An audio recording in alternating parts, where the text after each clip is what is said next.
Bibbidi bobbidi boo. Beepity boppity boo. Beepity boppity boo. Eternal City Mak Anu. Yeah, 4 unread emails. Yes, I know. Time to log out. Oh, not memoir.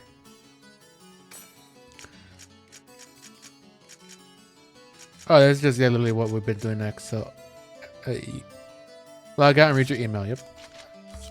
But just tell me what to do next. First, let's read this stuff.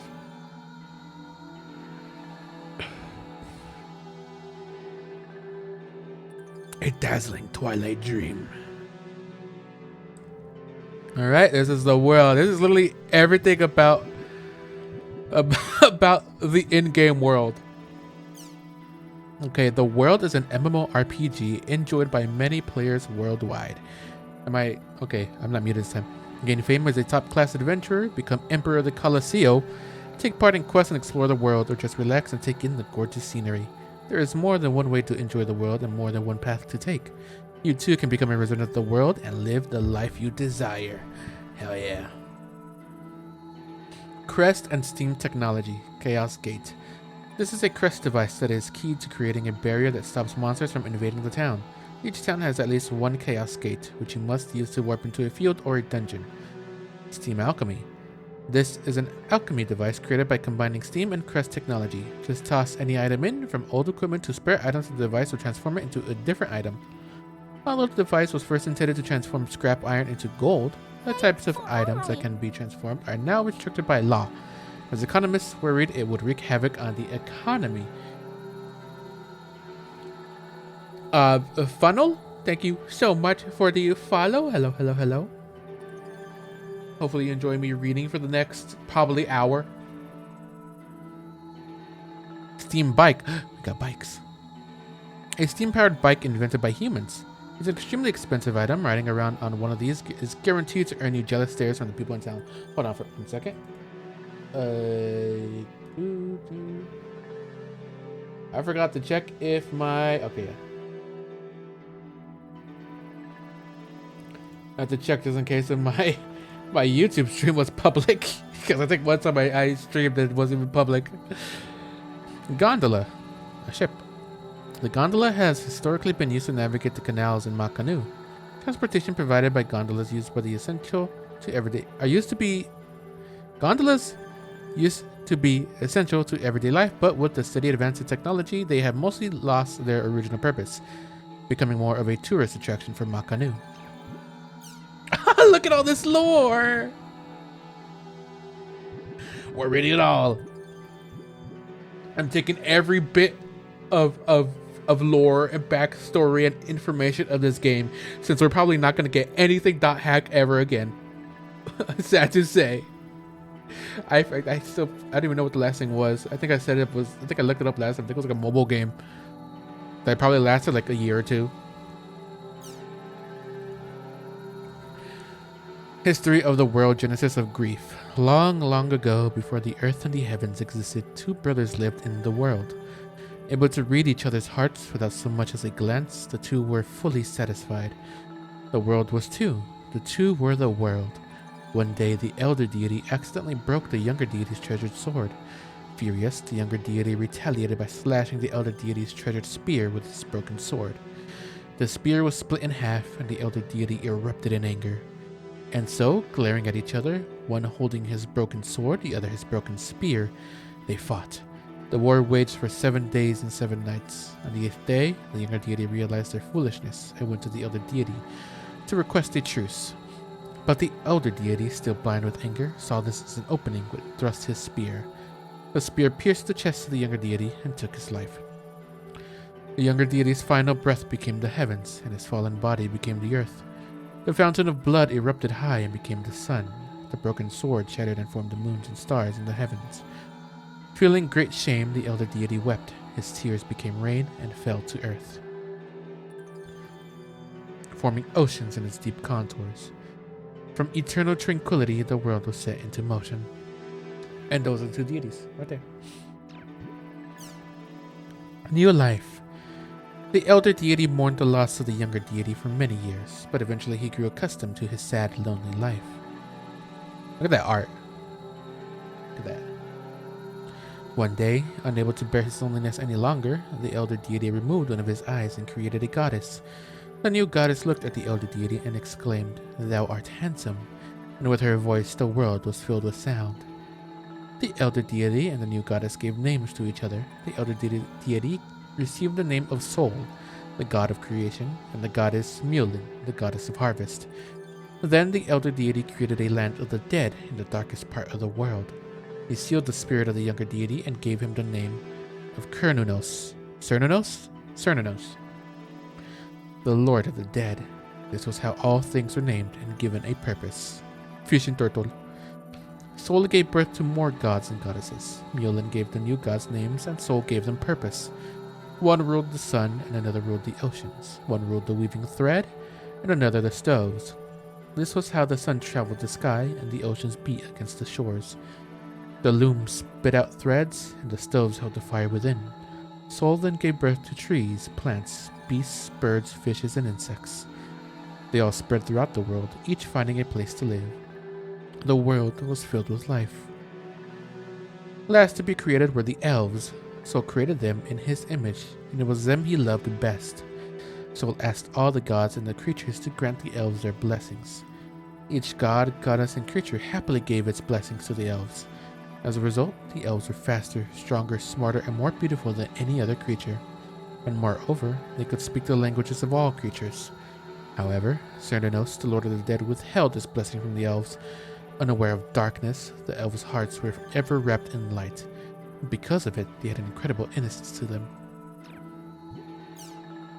The fools.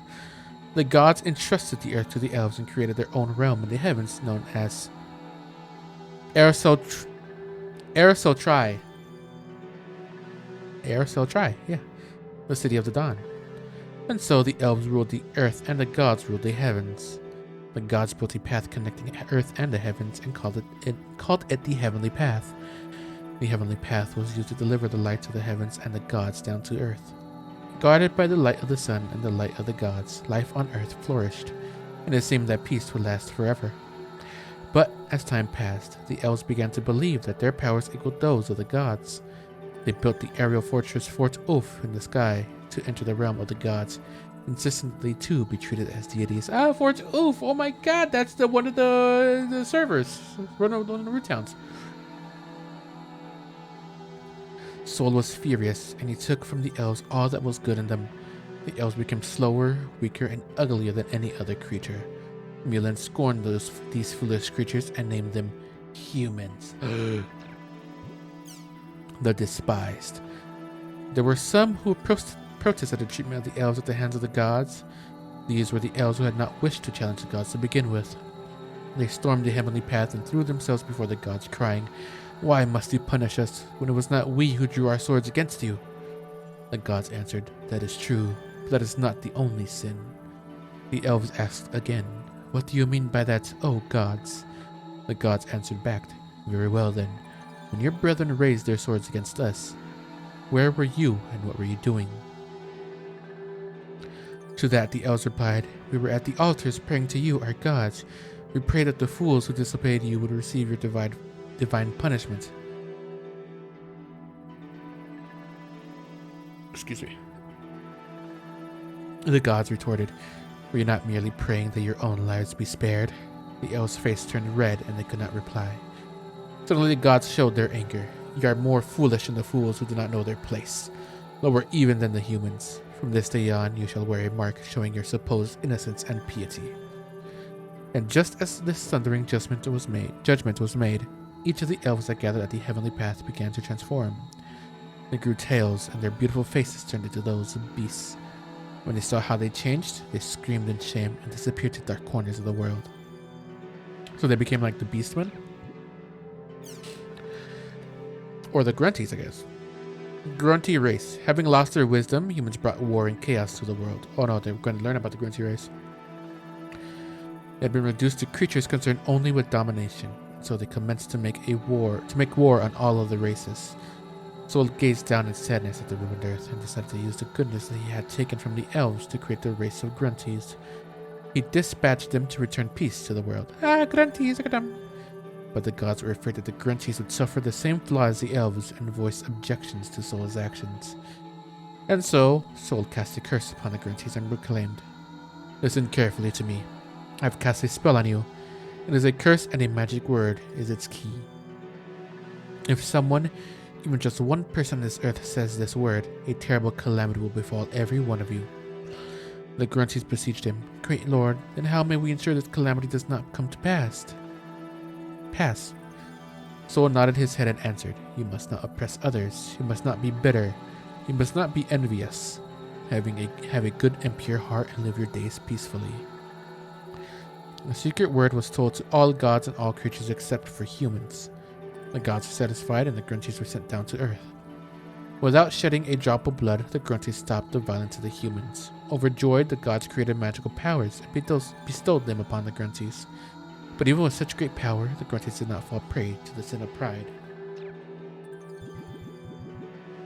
Banquet of Conspiracy. The grunties were loved by all creatures, with the exception of the bitterly jealous humans. This was because all of the things that made grunties so wonderful had once belonged to the humans. Humans began to look for grunties' weakness and learned of the curse the Soul had cast on them. Overjoyed, the humans next set out to learn the secret word, but even the normally talkative monkey would not betray it. So the humans held a banquet and invited all the gods and creatures in order to fog their minds with drink. One after another, the guests became intoxicated, until finally only the snake, the strongest drinker, remained. The snake still would not divulge the secret word, so the humans brought out their strongest drink and gave it to the snake. As expected, the snake became drunk and told the secret word to the humans. The humans rejoiced and intoned the word. Immediately, the grunties lost their intelligence and found themselves unable to stand upright. The humans called them Puchi Pongo and made them into their beasts of burden. Then they proceeded to rekindle their war against the other races. For telling the secret word, the snake was punished by having to forever crawl about the earth on its stomach. Path of Evil. The gods fell into despair over the humans' deed. They created a great gateway called Morigu Barrow and blocked off earthly access to the heavenly path so that none could ever more enter heaven. Along with the sealing of the heavenly path, the light of the gods was also blocked from the earth. Without the protection of the gods, the earth gradually became wilder and began to be corrupted by a dark power called the Shadow. In the vile influence of the Shadow, the earth overflowed with monsters and demons. These demons roamed the world and killed everything in their path. Many creatures were lost as a result of their brutality. Humans also came under attack by the monsters. They formed barriers in the major cities and closed themselves off. They fought against the monsters, but lost battle after battle. One by one, the cities were cut off from each other, and the barriers protecting the cities were destroyed, one after another. Finally, only 5 cities remained standing. And those are the root towns, I'm guessing. Goddess Aurora, the savior of mankind, was a young apprentice magician. He confined himself in the temple of Ark Kern and prayed to the gods. In exchange for his life, he was able to call upon the 6 great spirits and 2 goddesses. The 8 gods that were summoned were Vulcan, the fire spirit, Meros, the water spirit, Crake, the wood spirit, Yarthkins, the earth spirit, Elancior, the lightning spirit, Wernick, the darkness spirit, Anu, the star goddess, and Aurora, the goddess of light. The light of the gods shined once more on the blessed earth, and the shadow was contained. Thanks to the newfound peace, humans once again prospered, but it did not last long. Once the threat of the shadow was gone, the humans began to fight with each other. After sealing the shadow, the 8 gods and goddesses remained on earth, but some were angered by the foolishness of humans, and others grieved their wretchedness and left, until finally only Aurora remained. Fearing that the light of heaven would again depart the earth, humans placed 8 curses on Aurora and sealed her inside the Hool Grounds Cathedral. Aurora sounds very similar to Aura. Just saying. And in the Hool Grounds Cathedral, that was literally the church in Hidden Forbidden Holy Ground. I'm pretty sure that's that church. Battle against the gods. When the gods learned that a goddess had been imprisoned, their fury knew no bounds, and they vowed to destroy mankind.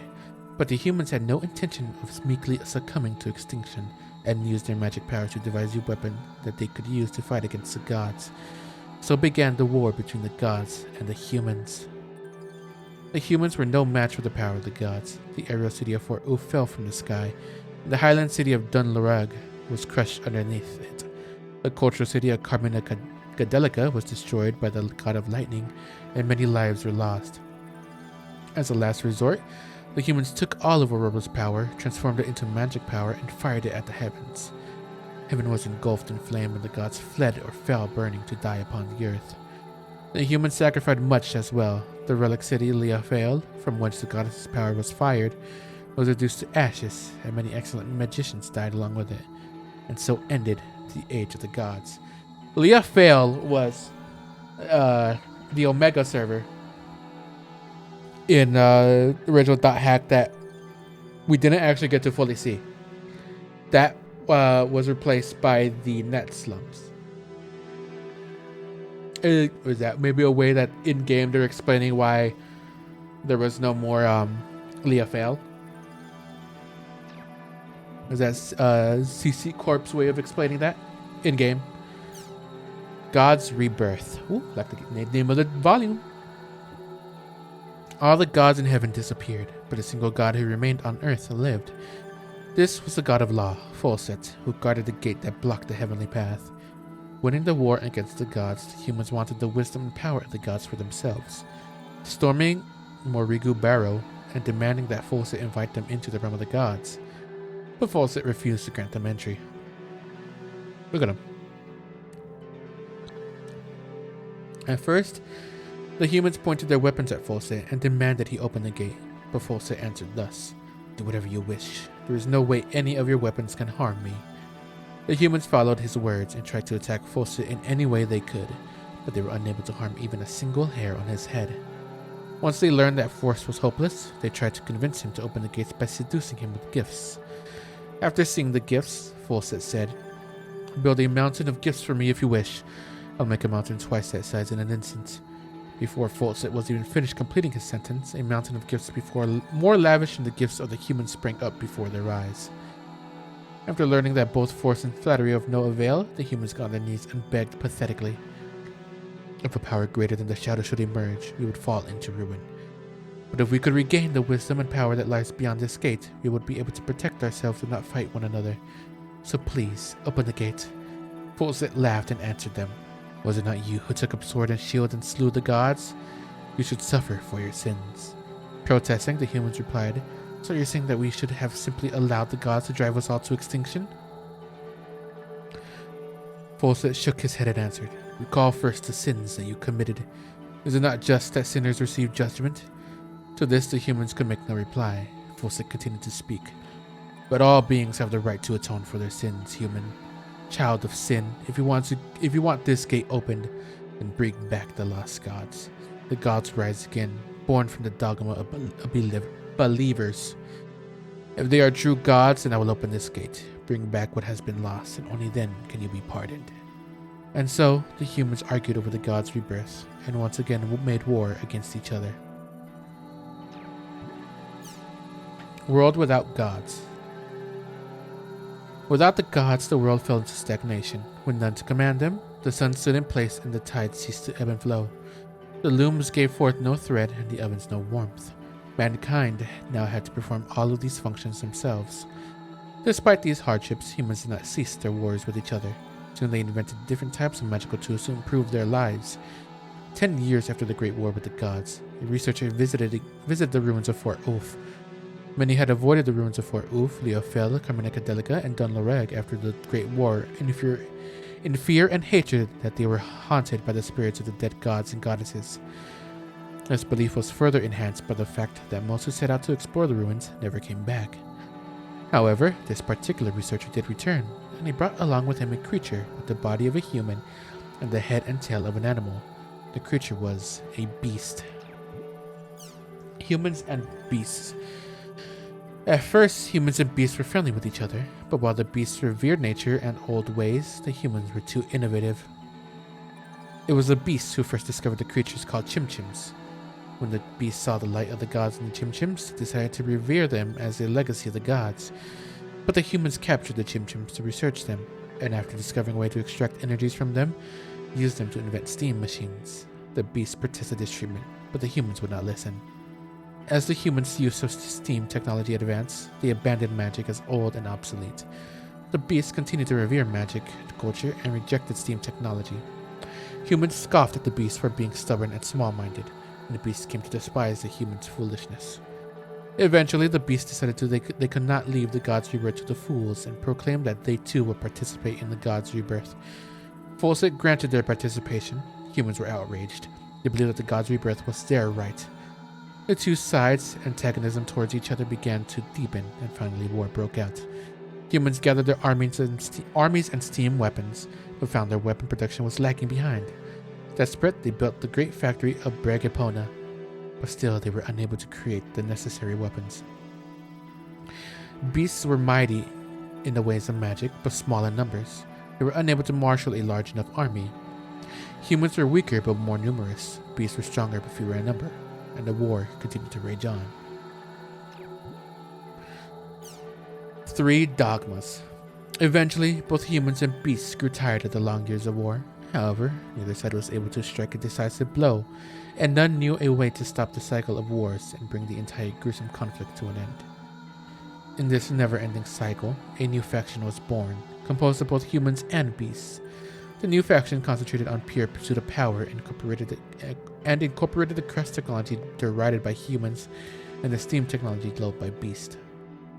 Both humans and beasts feared that this new faction would enter the war, and each side sent emissaries to the other and called for a ceasefire.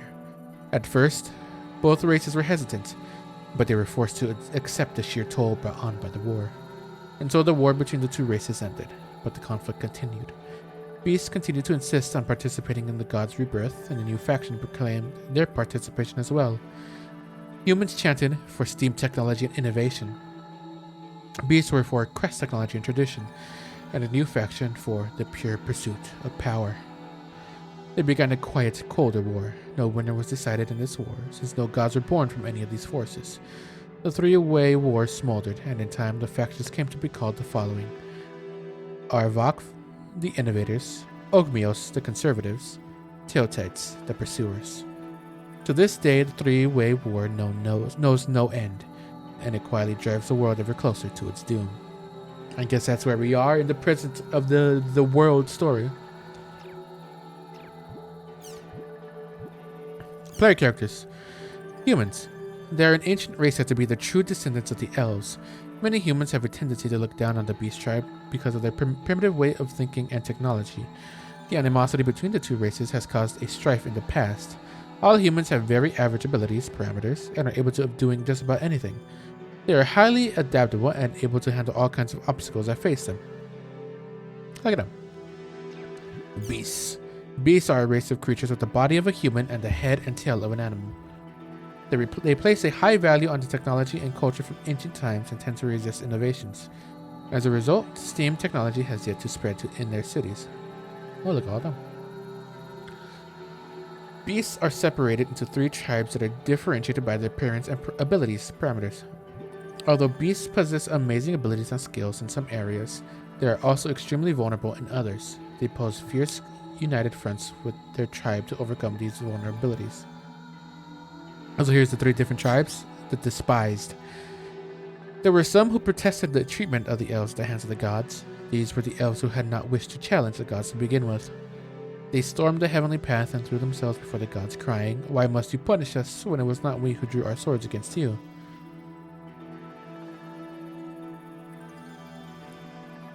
It's basically the same thing. Yeah. That's basically that, yeah. Oh, it's just learning about other stuff. Okay, never mind. Tribes. Beasts are roughly divided into the following 3 tribes. Ya tribe. Beasts of the Ya tribe have fairly large bodies. Although they have bodies as hard as steel that are capable of resisting physical damage, they have limited understanding of magic and are highly vulnerable against magic attacks. Lay tribe. Beasts of the Lay tribe possess bodies similar in proportion to humans and have the quickest reflexes and speed. Also like humans, they have average physical and magical abilities, but they are slightly less resilient. 2 tribe. Beasts of the 2 tribe are smaller than the others. They are highly sensitive and possess great magical abilities and wisdom, but their bodies are much more fragile, and they pose almost no resistance to physical attacks. Non-player characters. Gods and goddesses. The gods and goddesses created and ruled the world long ago. Most were slain in past wars. Only 2 of them have been confirmed to still exist to this day. God of Law, Folset. Folset guards the Morigu Barrow, wall that blocks the heavenly path. It is said only those who are worthy can open these gates and enter the land of the gods, the city of Dawn, Erso Tri. Gods of Rebirth. Or God's Rebirth. Cernunnos, the Lord of the Dead. Cernunnos was defeated by his older brother Sol, the god of creation, and was sealed in the kingdom of the dead. Refusing to recognize his own death, Cernunnos appealed to his brother 7 times to be brought back to the land of the living. All 7 times his pleas were denied. Furious, he led his army of the dead against Erso Tri, the city of the dawn, in order to force Sol to return his soul back into his body. But when he tried to cross the lake of the dead world of Indiglutlu, the root of the white giant tree, Hladgud, came down and blocked his path. Cernunnos was forced to return to the kingdom of the dead. It is said that Cernunnos still plots to return to the land of the living and rule over it. The monsters in the world are said to be his pawns. And Cernunnos with the sword. Vital Vistas. Vital Vistas are machine dolls created by Steam technology and treated as domestic servants by humans. They have high dexterity and are capable of operating complex devices that even humans have difficulties with. They are also equipped with self-awareness equal to a child and are able to judge matters on their own. Recently, some Vital Vistas have come to possess self-awareness very close to humans. They have become self-sufficient and started to disobey commands issued by their masters. Some now live independently in towns and have jobs. More and more humans are now worried that eventually the Vital Vistas will revolt against them. Grunties! Look at them. Grunties are famous for their triangular hats and their distinctive speech. So they changed how they look here. Why is that one sexy? Why is there a sexy one? Can you see my mouse? You can't see my mouse. There's a sexy one there. That's got the sexy bedroom eyes. That's the third one. You see it? What? They were cursed by Sol, the god of creation, and were turned into Puchipongo and became beasts of burden for humans. Oh, grunties. Okay, so they're no longer grunties, but they're Puchipongo. They became beasts of burden for humans. However, they assumed their original form when humans defeated the gods. Oh, never mind. Turned back into grunties. They are often entrusted to managerial positions of important facilities and assigned as secretaries to VIPs due to their peaceful nature and excellent communication abilities. Chim-chims. Look at them. Ah. Oh, this art, I love it. Chim-chims are the only creatures that are able to produce chim spheres, the raw material needed to utilize steam technology. Most chim-chims are quite timid and tend to flee when they encounter other races, but some are more aggressive in nature and will attack any other race they may encounter. Elves. Elves are a race that died out long ago. They are said to be the ancestors of all humans and beasts. Oh, look how they look. They had furry arms. Or that's just clothing. Spirits.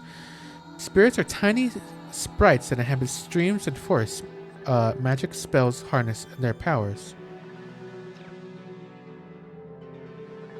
I love this art so much. Factions. 3 main factions currently oppose each other in the world. Arvok, the humans, Ogmios, the beasts, and Teotates, comprised of both humans and beasts. These 3 forces sometimes fight and sometimes cooperate with each other in a 3-way war. Arvok, the innovators. With their steam technology and innovative way of thinking, the Arvok are represented by the symbol of a shining sun. Centered around the eternal city of Mak Anu and the dual city of Bragapona, they are led by a man named Ishmael. Although directly opposed to the Ogmios, they exchange steam technology with the Teotates in exchange for help in weapons and manufacturing, or weapons manufacturing. Ogmios, the conservatives. Composed of beasts with their crest technology and conservative ways, Ogmios is represented by a great gate and a magic circle. Centered around the celestial city of Doldona, they are led by a woman from the Tu tribe named Bipu. Bipu Papu. Bipu Papu. Bipu Papu. Bipu Papu. Bipu Papu. That's fun to say. Bipu Papu. I like I like saying that. People papu. Sorry.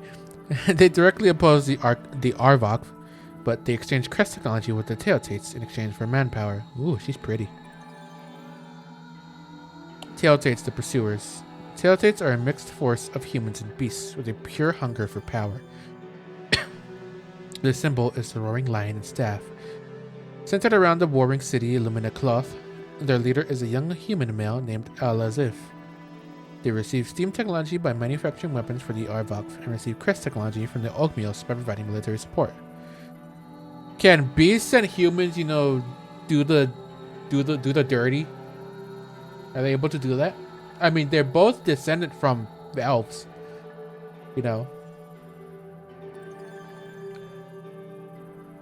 It's not like it was evolution that changed them. They were literally forcefully changed into what they are.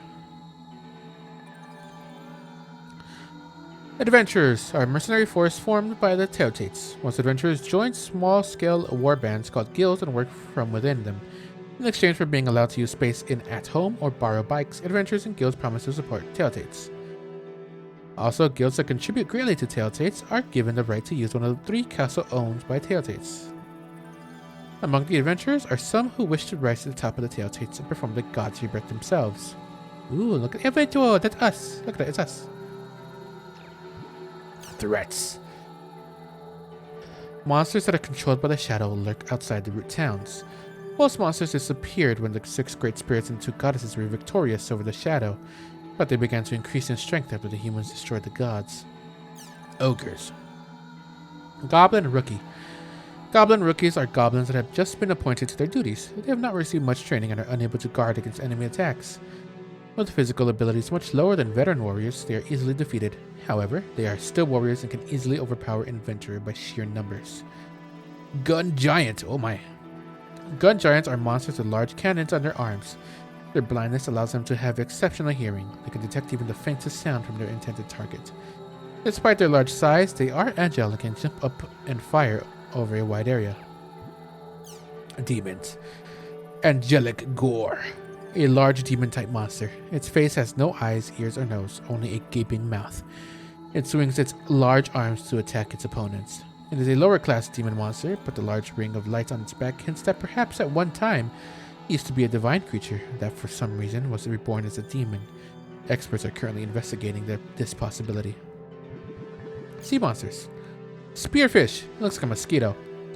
The spearfish gets its name from the long horn on its forehead and the swimming motion it makes while gliding through the air. Its elastic horn and skin are favored as alchemy materials. Some adventurers even hunt them exclusively for this purpose. Supernaturals. Vak Juggler. Vak Jugglers are created when swords that were left behind on the battlefields are possessed by the souls of dead soldiers. Since they were first inanimate objects, some scholars believe that they should not technically be classified as monsters. It is believed that the dead souls do not realize that they are dead, and will stay on this earth until the swords they possessed are broken. It is also said that the Vak Juggler will suck the souls of those who have been struck down by its blade. Because of this, even seasoned adventurers hesitate to fight this monster. Avians. Birds. Ravenclaw. Ravenclaws are bird monsters with 1 leg and a beak divided into 4 parts. Although they have 3 eyes on their head, they suffer from poor vision. How? Okay. Imagine having 3 eyes and still being blind. Goddamn. They normally feed on large monster carcasses, but may hunt other prey in packs during mating season. Plants. Crumple Tree. A crumple tree is a gigantic monster that looks like a tree stump. It has a large face on the side and is said to communicate through facial expressions. Although it has a mouth, it is only used to convey its facial expression. The tree is in fact incapable of speech. Its branches, leaves, and trunks are all used in alchemy, with virtually no wasted parts. As it is difficult to tackle this monster as a solo player, it is advised to tackle with a group. I just spit all over my monitor right there. Demon Beasts. Vak Fang. Vak Fangs are dog-shaped monsters with enormous teeth. They were once stray dogs that were abandoned by their owners and transformed into monsters by the power of the shadow. They harbored deep anger towards the humans who abandoned them. Although they seem to be proficient in physical attacks, they are also versatile in magical attacks with the power of the charms that surround their manes. It was recently discovered by an adventurer that these charms were not created by the shadow, but instead were purposely placed on them by an individual. The culprit is still unknown at this time, and both the Ogmios and the Teotates are investigating. Mecha Beasts. Steam Shell. Steam shells are magical weapons that were left behind after being used in the war between humans and beasts. They were transformed into monsters by the shadow. The monster systematically attacks without any emotion. It is one of the most hated monsters by adventurers. Ogmios have repeatedly requested the Arvok to take responsibility for the steam shells, but so far, the Arvoks have evaded answering them and have only said that they are looking into the situation. Dragons! Fever Horse, that's a seahorse. Fever Horse gets its name from its head, which is shaped like a horse. It used to be a small creature that dwelled in the ocean, but after it became infected with the power of the shadow, it now lives on land. This also resulted in the massive increase in its body size. It is also known as Fire Lancer by some adventurers, due to the powerful fire attack it launches with the power of the orb hidden in its chest cavity, as well as a quick piercing attack from its spear-shaped exoskeleton. Crustaceans, It'd be crab. Ruby Cutter. The Ruby Cutter is a giant crab with a human face. Ugh. They said that even cats avoid the corpses of Ruby Cutters due to their ugly appearance, foul smell, and rotten taste, although their shells make for an exceedingly strong alchemy material. They are avoided by most adventurers because of the resulting putrid odor. Hecaton Foot. The Hecaton Foot may look like a rhinoceros, but originally it was actually a turtle that was turned into a monster by the shadow. Its head is covered by a sturdy shell that has the power to pulverize trees or rocks with a single blow. Normally, Hecaton Foots are quite docile, but if they are attacked, they will retaliate and attack anything around them. Their rampages are very violent, and too much for warriors with light armor and clerics. Oh, look at that. By the way, oh my god. During your initial character creation, you can select a job class for that character. Character's job cannot be changed afterwards. Oh god. So we're stuck with it. Twin Blade. Twin Blades have high agility and attack with two swords. The rapid attacks leave no opening for an opponent to counter-attack. Blade Brandier. Blade Brandiers fight with a sword similar to a katana. It is said that all warrior classes derive from this class. Although their abilities are average, they can adapt to a wide variety of situations. Edge Punisher. The Edging.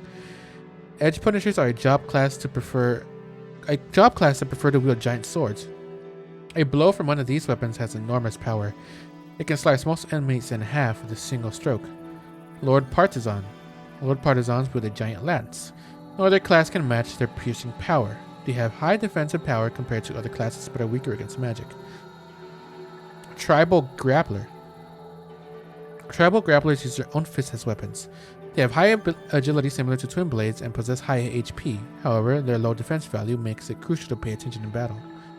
Flick Reaper. Flick Reapers wield a giant scythe. They specialize in attacks meant to keep multiple enemies away. However, they are ineffective at long range. Steam Gunner. Steam Gunners use the steam guns that were developed by humans. They specialize in long-range attacks and are weak in close encounters, but their powerful weapons will keep most enemies away. Adept Rogue. Adept Rogues are eventually capable of equip various weapons and use all sorts of magic. However, each weapon must be learned separately, which requires a considerable time investment. Even so, this training will eventually pay off, making them highly adaptable in any situation. That's what we are, by the way. We're Adept Rogue.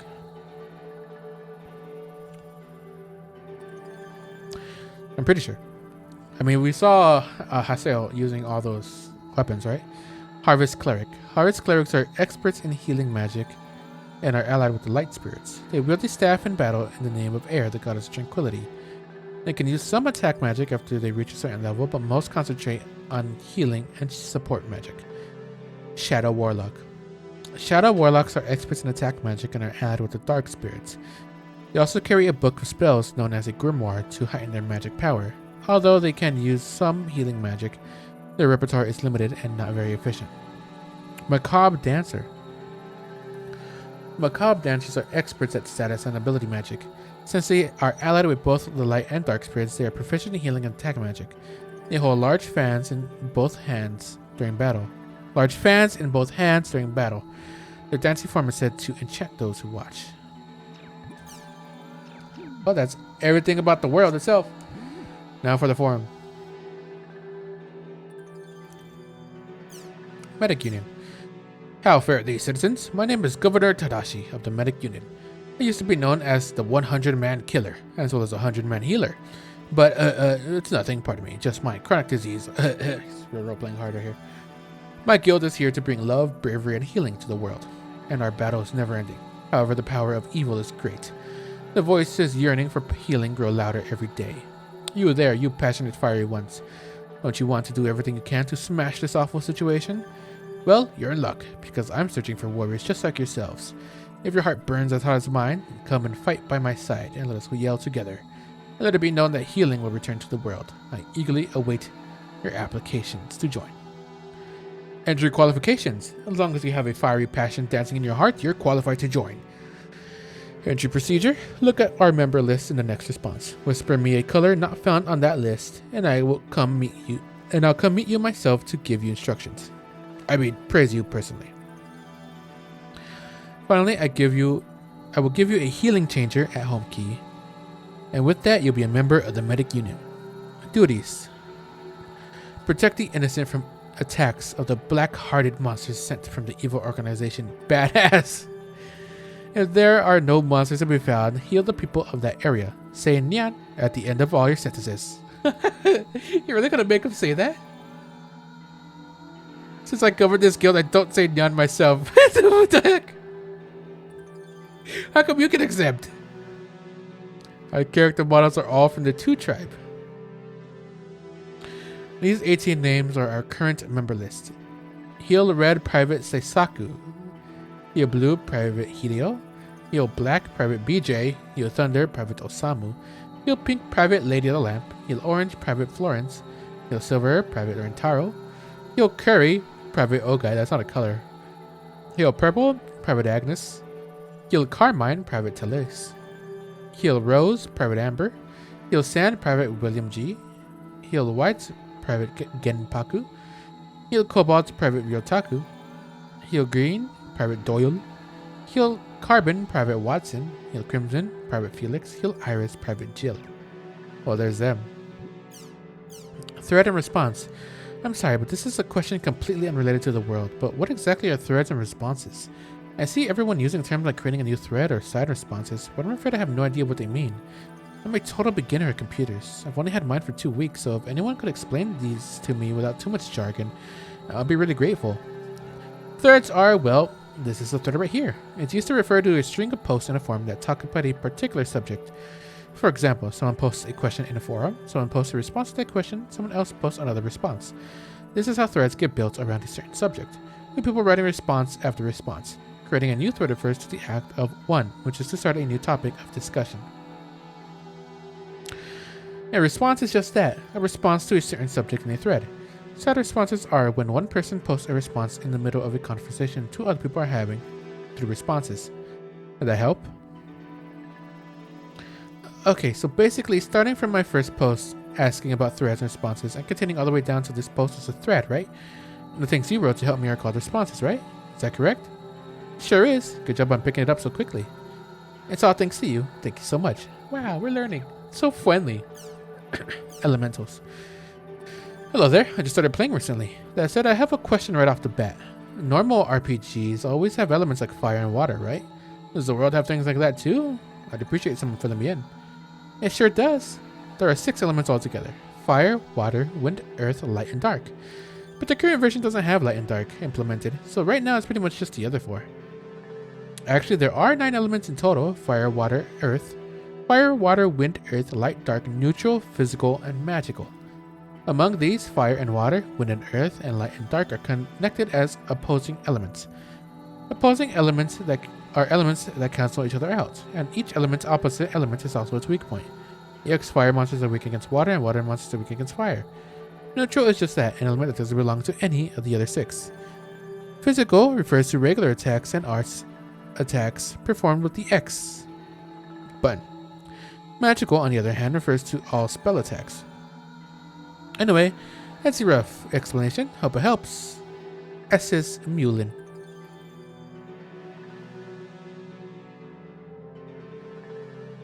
Mulin's is he the first god that Soul made?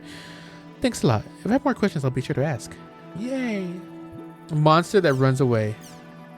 Okay, you've all seen an animal that runs away from you at amazing speed in both fields and dungeons, right? Can anyone tell me what it is? I don't think it's a monster. It's probably a chim chim or a lucky animal. The question is, which one?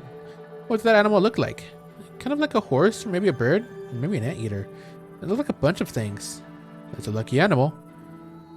You're right, it isn't. It's an NPC, which, if you run and catch up to it and kick it, it will give you a lucky effect. An effect that's very beneficial for a player. It's a pretty useful effect, so do your best in tracking down and kicking them. So what kind of effects will it give me? The effect depends on lucky animal's appearance, shape. Here are some examples.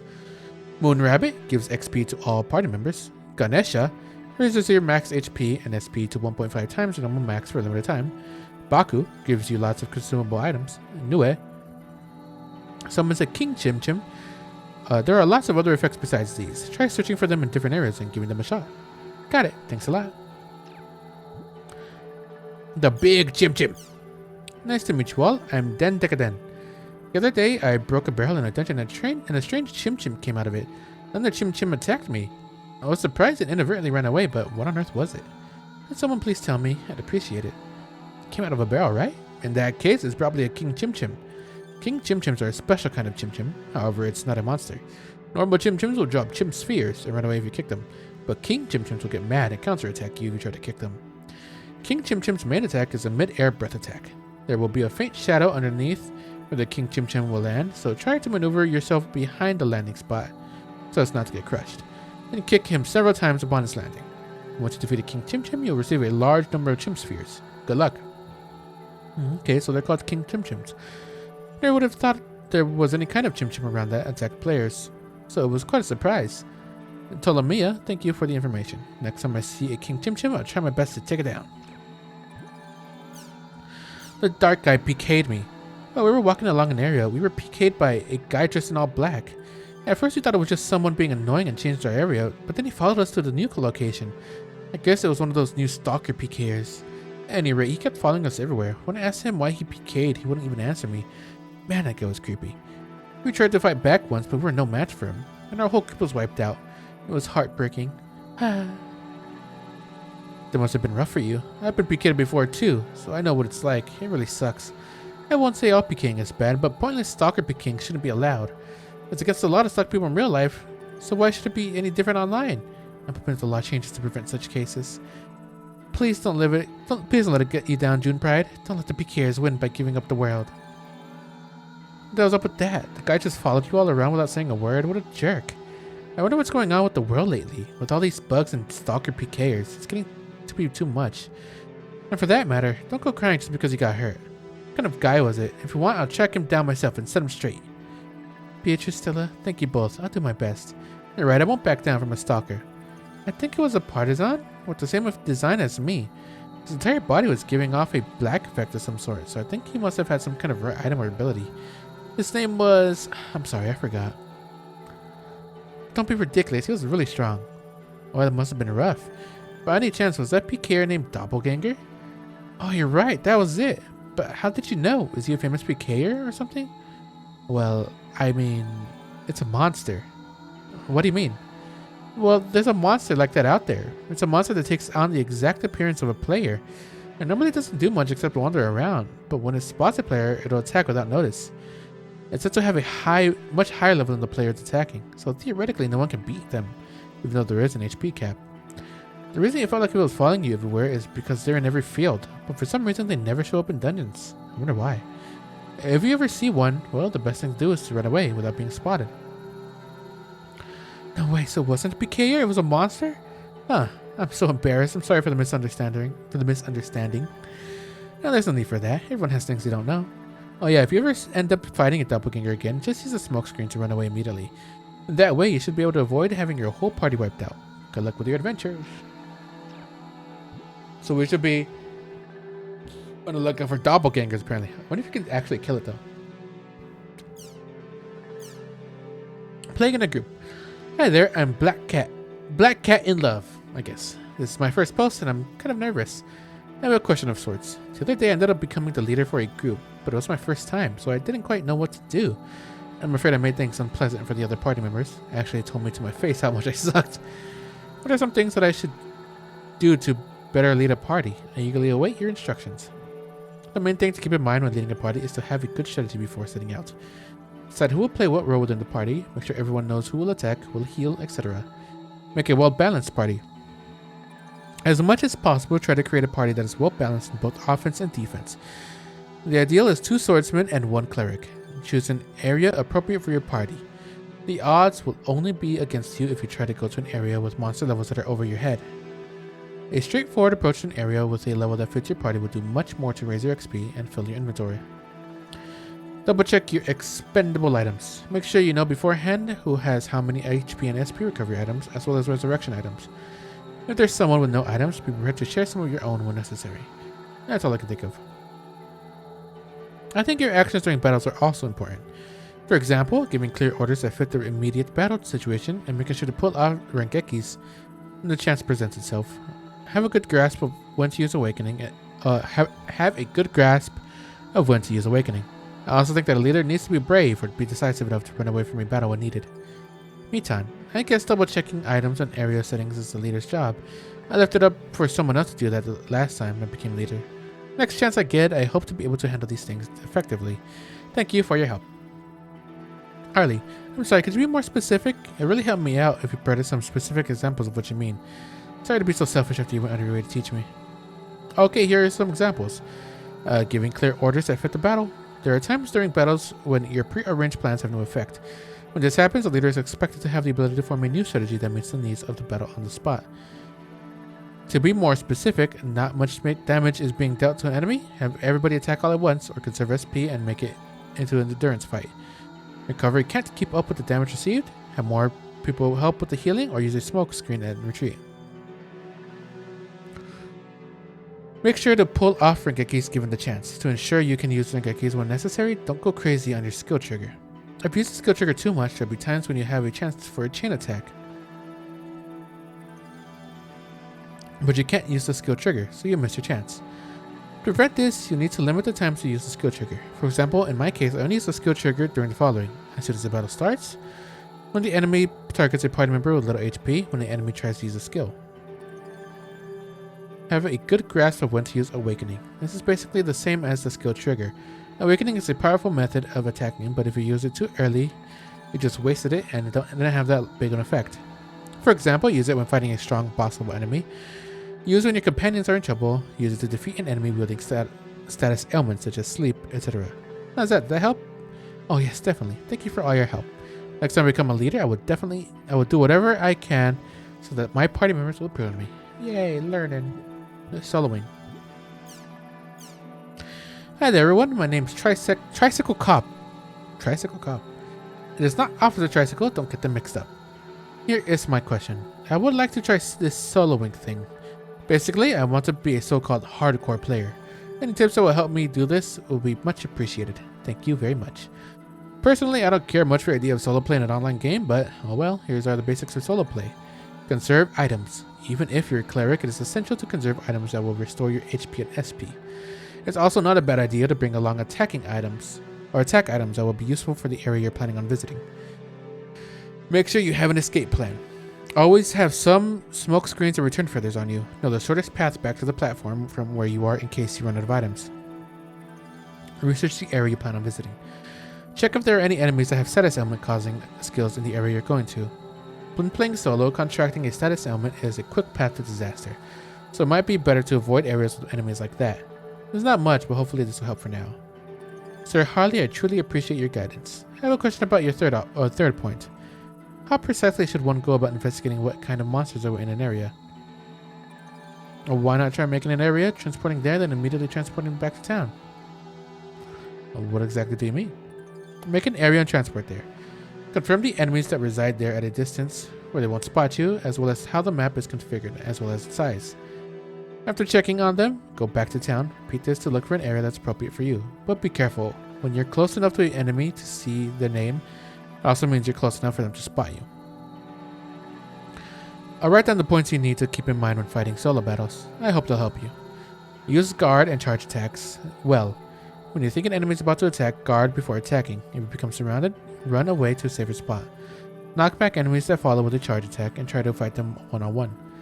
Skill trigger usage. When soloing, it's better to focus on stopping an enemy's skill rather than trying to pull off Rengekis. Save your skill trigger attacks for when you really need them. Don't be stingy with items. Using fewer items will just lead to more deaths. Don't be afraid to use them a lot. That's about all I can think of. Sir Killer Well, Sir Renji, thank you both for your guidance. I have one last question. I am currently a level 10 Punisher. Could you tell me the best area for one such as myself to level up? Thank you very much. As for areas, Delta Truthful Marbles Bum, Bum.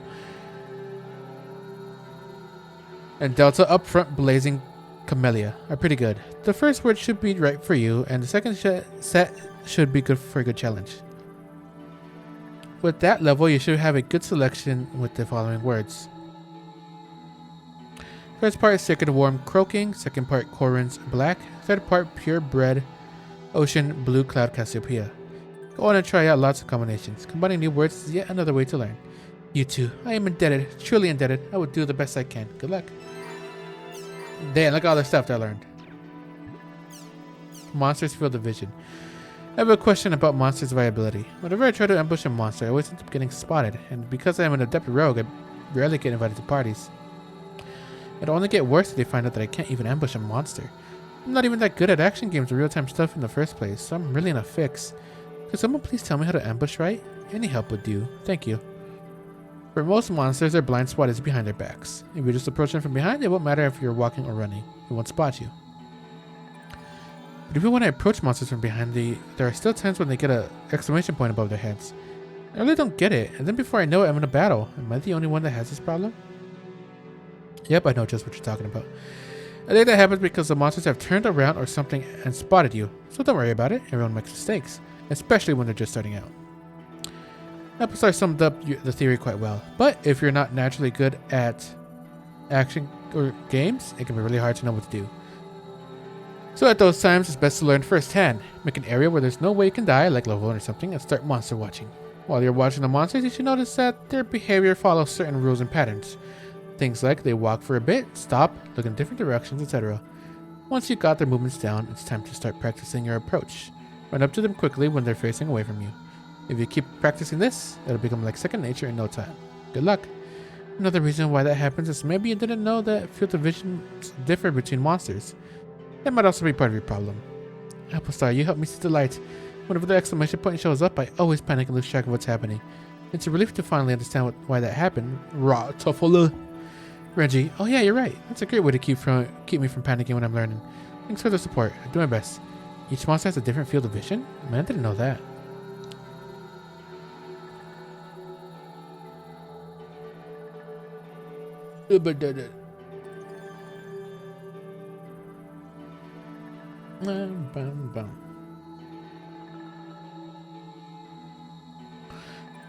Well then, let me explain. Every monster has a different range of vision depending on how they look. You can broadly divide the monsters into groups of regular, birds, beasts, and large things. It's a summary of their different field of view. Radius/range: regular, narrow, short; birds, wide, far; beasts, very narrow, far; large monsters, wide, far. Radius refers to the fan-shaped area in front of the monsters that represents their field of view, and the range refers to how far that area extends forward. The wider the radius and the farther the range means that you just have to be that much more careful sneaking up to them. This has gotten kind of long. I'll go into more detail on the different types in separate posts.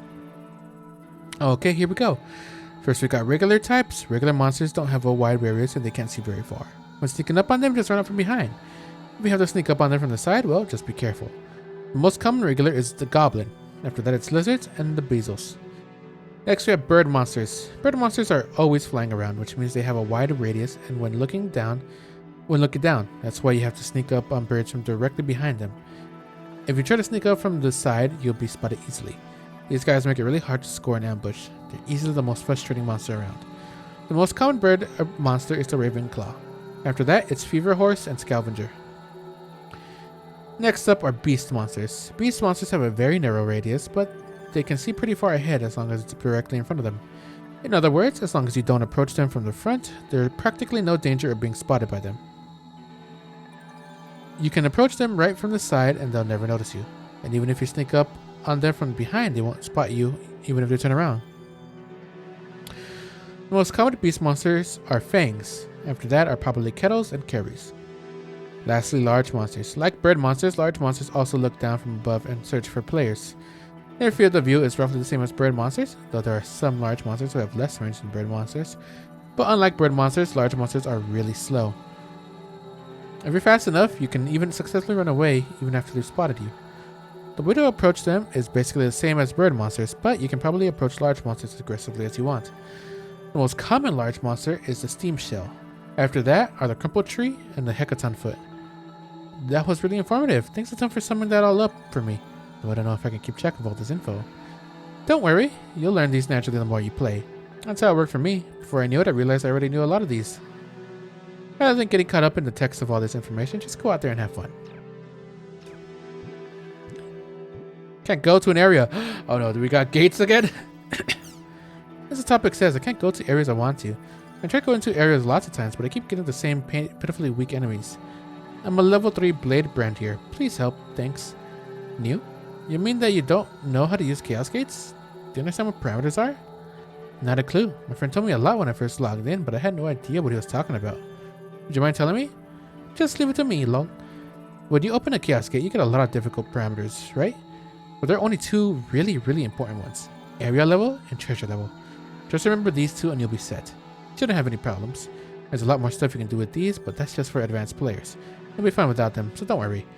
Okay, in my next post I'll explain about area level and treasure level.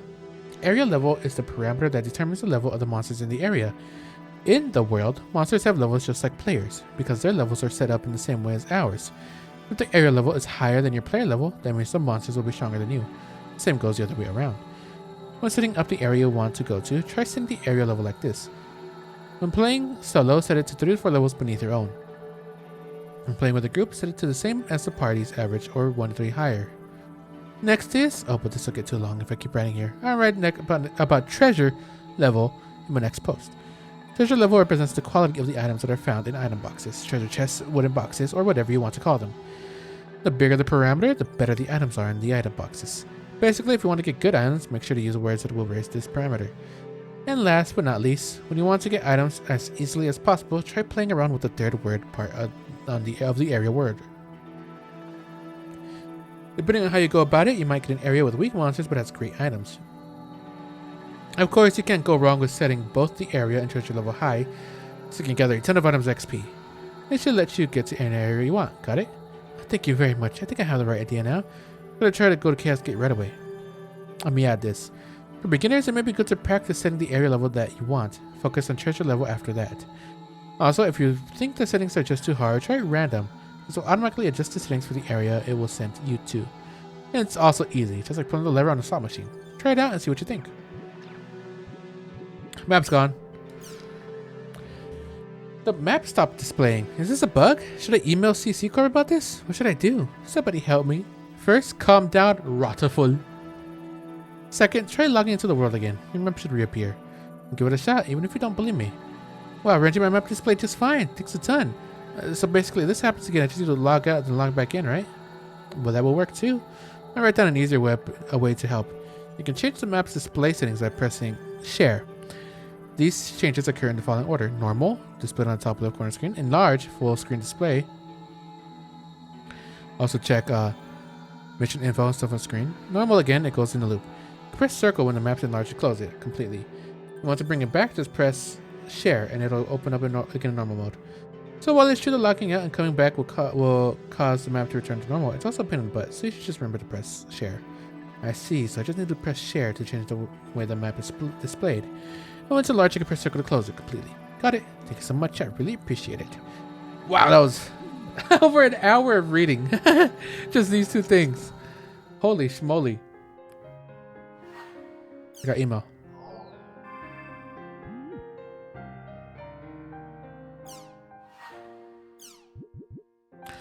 Syllabus. Hasia, would you like to try on a quest with us? We already know this, but quests are like part-time jobs for players. Basically, there are people in the world who have problems and we want and we help them out. By completing quest posts on the quest shop, you'll receive a reward that matches the content of the quest. So you'll be able to not only level up, but earn money at the same time. If you're interested, there's a quest shop near the warp point in the central district of Makanu. Right now, you can probably take on a quest called the Crown Quest. If you're up to it, invite Gasper to me. We'll be happy to help you out. Okay. Syllabus, no way. Thanks for adventuring together with me. I never would have thought you were the real terror of death. I've heard a lot about you. This is the 4th time I've been targeted by PKers. I'm just glad I didn't actually die this time. So, what are you going to do now? It must be really tough having to start from scratch again. Oh, because then leveling up. I'm going to level up, otherwise I can't even walk around the world without feeling inadequate. Gaspard. Hi. So you really were the terror of death. I was so surprised. I wonder how many times I've been PK'd by now. Lol, apparently. Apparently Beast Race characters are really easy targets. Something like, I don't feel bad about killing it because it's just a dumb animal. Sad. If there's anything Syllabus or I can do to help, just let us know. Smile. If you find anything about Tri-Edge, let me know. Pi, it's a sexy lady. Remember this. This is basically a repeat of what we went over before. And don't forget it. Your character hides a very dangerous power. And we're the only ones who are capable of controlling that power. We? Including you? What do you have? Who are you? Just who are you anyway, lady? Do you not get how cryptic that you sound? Also got address. Oh my god, look at her. Loves small birds, enjoys chatting with Moontree members. Nice to meet you. Celestial, hello, how you doing? Hello, hello. Damn, this game takes place in 2016, 2017. Syllabus. Wants a new cell phone, a G-Power 9 graphics card. Damn, they wanted graphics cards here too.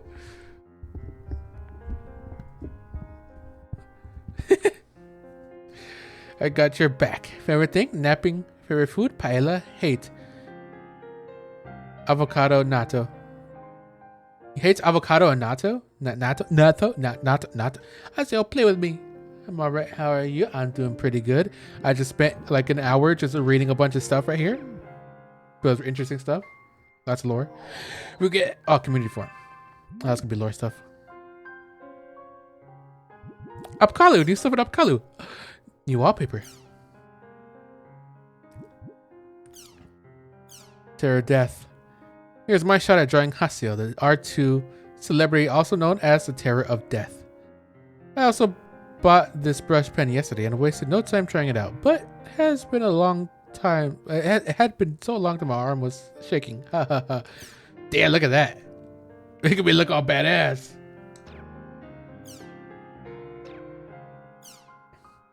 He's scary.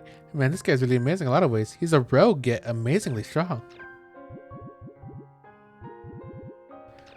Yay. I got a new wallpaper.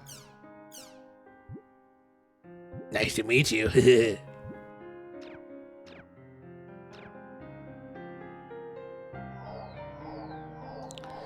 That's it pretty much for now. This is the new stuff. I kind of wish when they had like a game up top. I mean, it's like a small advertisement for another game. All right, well, we did all that. Time to go into the world and actually log in. I start playing after an hour.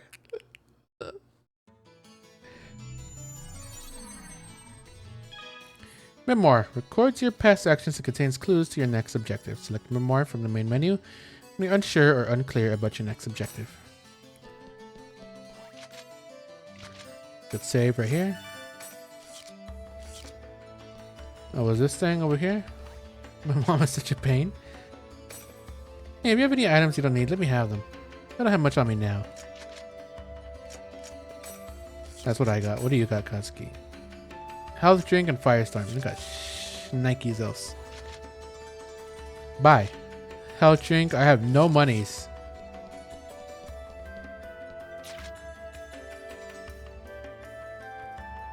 I know our destination. That's where I gotta go.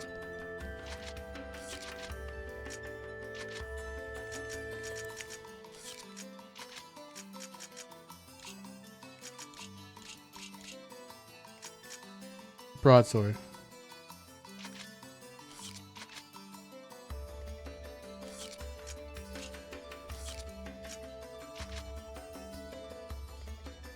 I got one art, equipment, yep.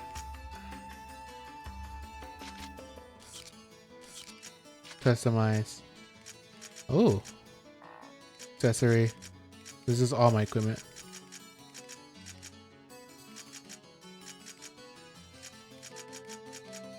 That's what I have equipped, I guess. Oh, yeah, I could use, hold on. This has an ability fire tech. Has fire damage to regular attacks. Ooh.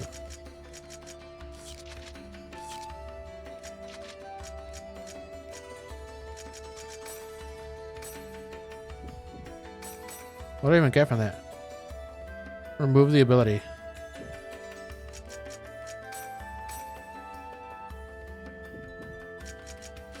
Alright, I don't think I get it again. At least I'm not sure if I do. Adept Rogue. Look at me. Quest Awakening.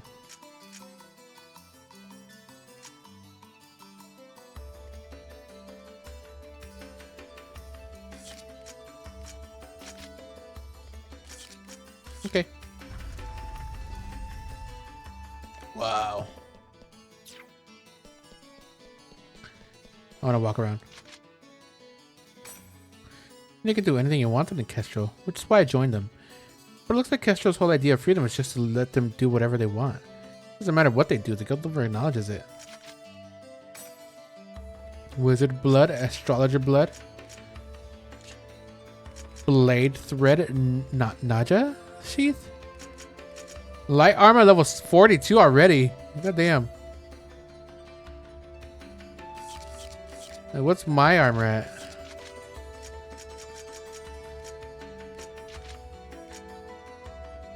Oh, one. Oh my god.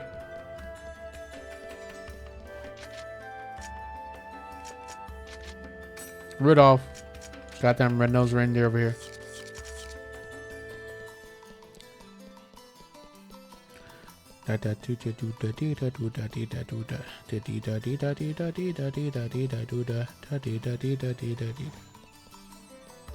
Are you? Medic clerk. You sell that stuff, yeah. Learn the ref. Does that mean that I learn ref permanently? Is that what that means? Can I just permanently learn magic? Which is a big upgrade from having to carry around different types of equipment. Hopefully that's the case. That sounds real cool if that is the case. Moontree Clerk.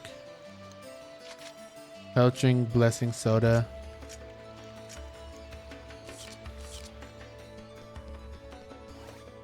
Kazuki, now.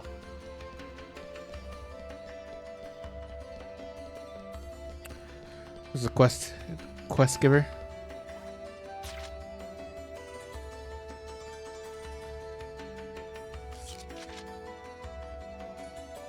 The quest shop. Crown quest. Kick the king, Chim Chim, catch the crown. Number 5, I want someone to get the Chim Chim crown for me. Acquire 3.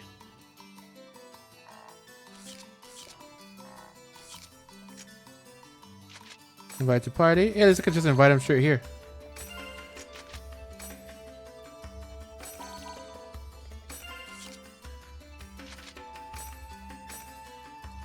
Accepted the request. Give you the request from the main menu. Chasing Cupid's Phantom. So you've been taking this quest? Please wait just a moment. Hello, this is the quest shop. Thank you for your patronage. We have some adventurers here who have accepted your quest. Look at this guy.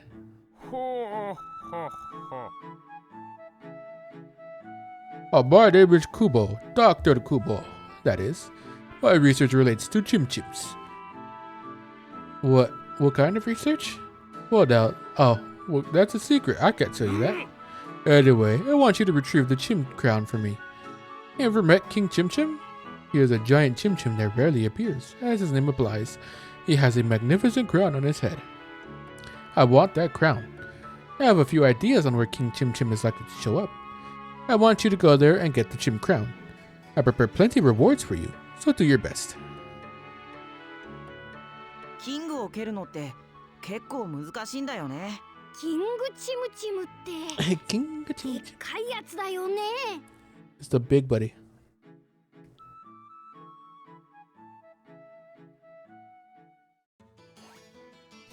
Alrighty. I want to explore more because I couldn't explore when I was chasing Ovan.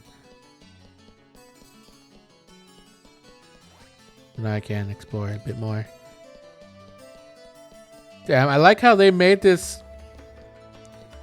They made Makadu look more like how, a bit more how it looked like in Sign.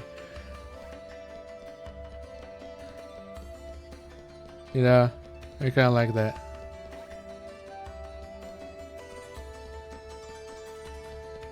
Material shop. Whoa.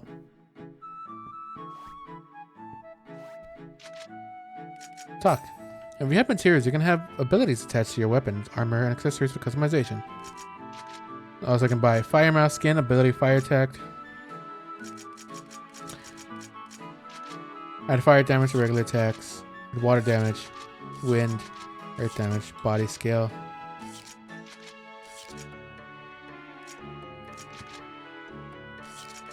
Okay. I guess it's just like for weapons, armors, and accessories. They are pretty expensive though. They're pretty quite expensive.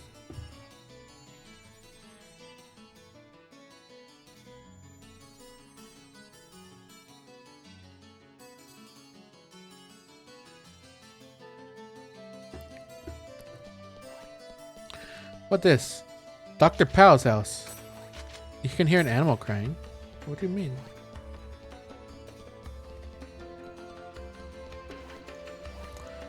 Now again.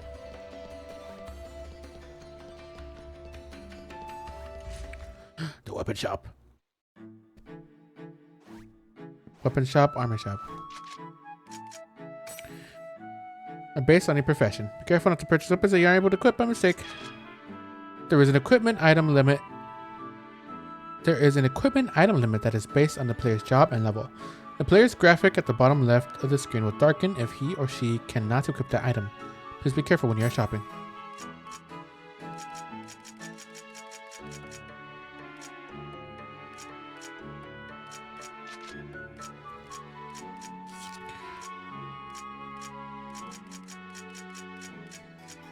So I guess I can't get it. Well, one, because I can't actually afford it.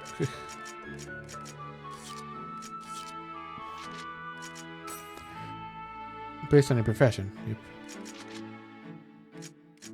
It's just stuff. Look at that. Okay.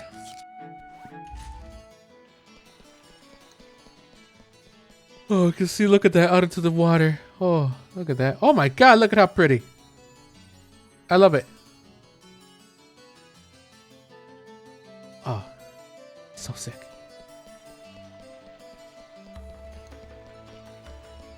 I love that.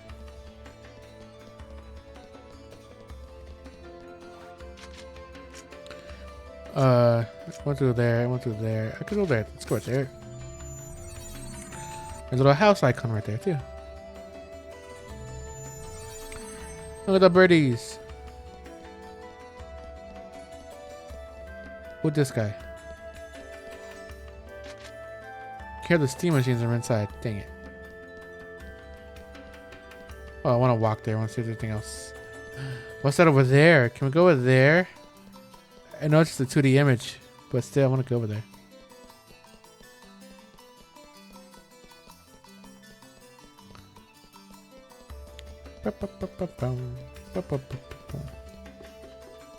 What's right here? Triskin. Look at Daddy's still around. Dr. Kubo. That's the person that we were talking to. I'll go back there in a little bit. Equipment shop. Is this the same thing as the other store? Yeah, it is. DX aren't. Wait. Oh, that I guess that was like. Okay, so that was like more specialty stuff. Yeah, this is like lower level stuff.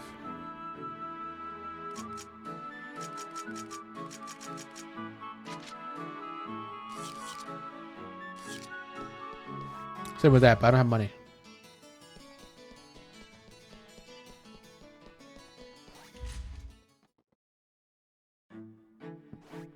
Magic shop, trade shop.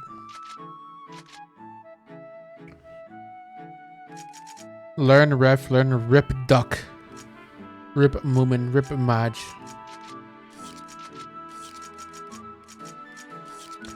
Learn magic. Health drinks heal HP. Okay, so it's just like general, like, yeah, items.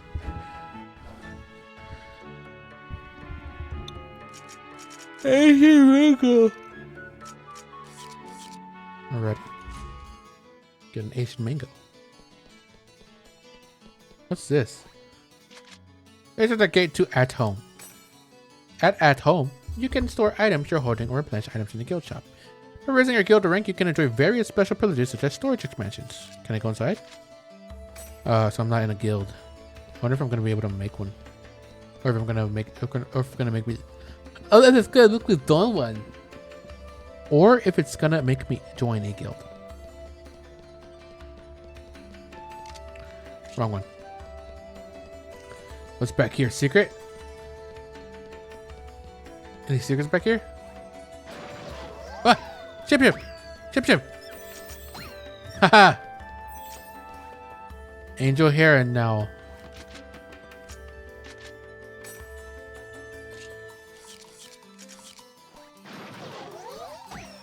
I see this now person everywhere. Haha! Kicking all the gyms. I'm a gym kicker.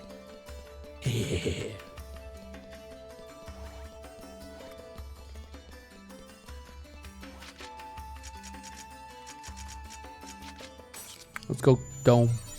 Let's go get Dome.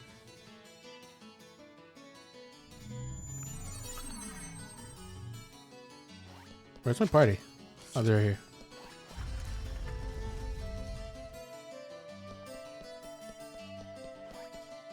Let me save after all that.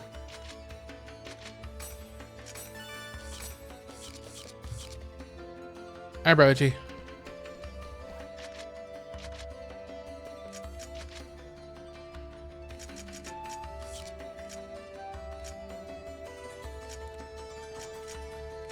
Because the bookmark shows me ones that I have.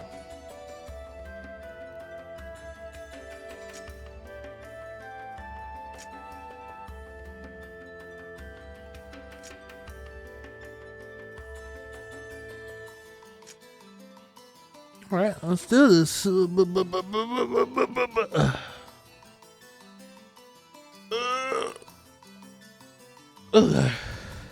Sorry, I was stretching it all. Stretching off. Oh, beating off and stretching off. Ooh, look at this place. We got a new area. キングチムチムが隠れてそうなとこ片っ端から調べるか Barrels. We know they hide in barrels キング sometimes. チムチムはプレス攻撃を仕掛けてくるよ。気をつけて。どこにいるのかな。 We read online that it was on barrels.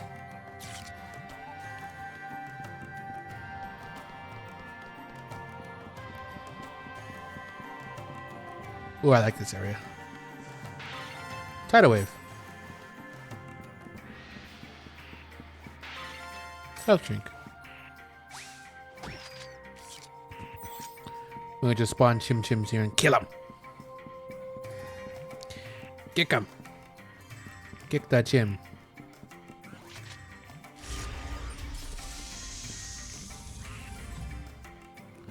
Is it gonna turn around?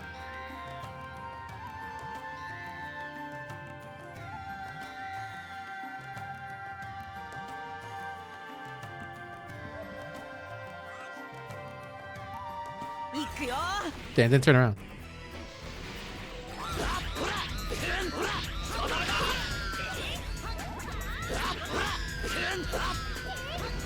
What? Oh yeah. 無様なもんだぜ。 I'm loving the combat. Can't wait for it. I like the original dot hack, but I guess I could kind of see why they remastered these ones. You know. What even is the, I guess, IMOC? They call it IMOC, right? For infection, mutation, outbreak, quarantine.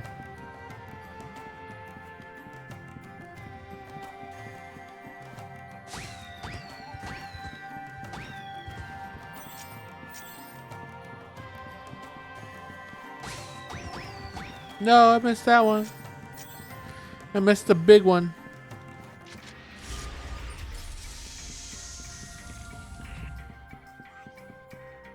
Is this guy even gonna turn around at all? So I was waiting for them to like turn around or something so I can.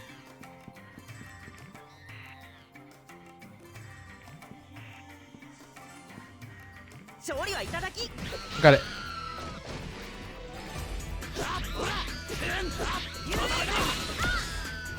Oh, fine.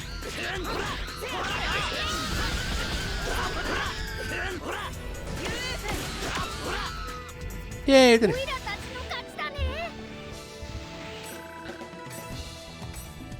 We're getting no money from this though. Give me all your money, all the chim. I need all the chim. Chim. Give me all the chim. Chim.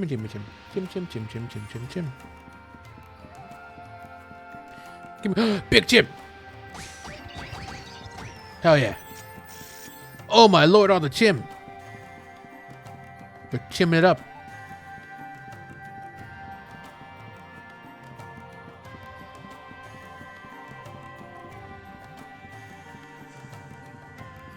Hello. Hello. A chest. It's not booby trapped either. Health drink. Yummy.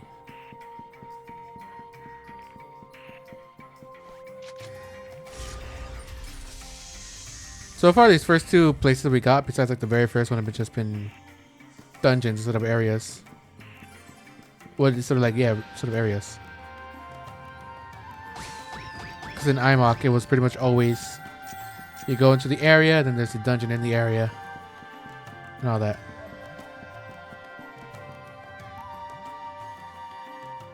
Is that a King Tim?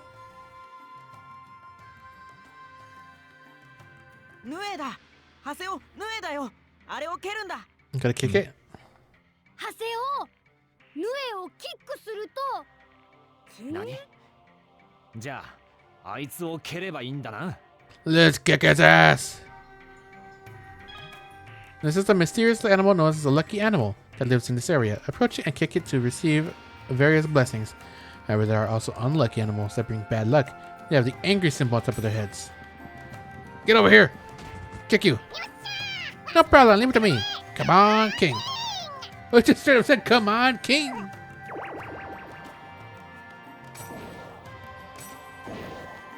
Oh, there he is. This is King Chim Chim. If you kick King Chim Chim, he will get angry and attack you. Repeatedly kick him and evade his attacks to defeat him. If you do, you'll receive massive amount of Chim Spheres. 出やがったな。無駄にでけえ図体しやがって、速攻でぶっ飛ばすぜ。 Kick his ass.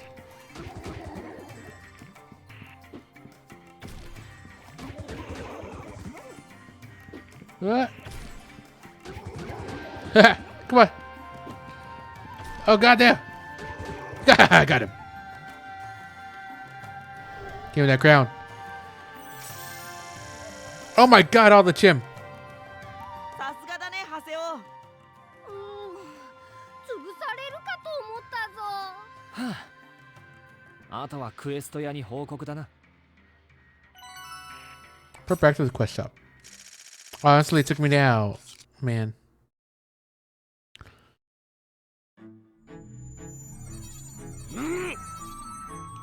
Oh, you're back already? That was fast.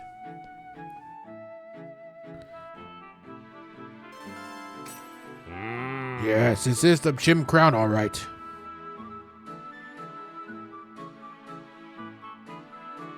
I'm surprised you were able to retrieve it so quickly.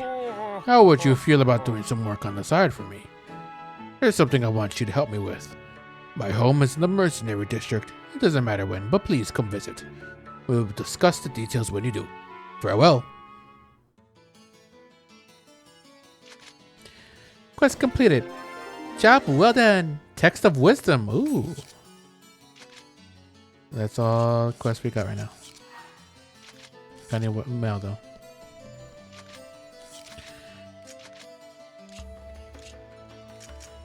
Increase magic value by 3. Hell yeah.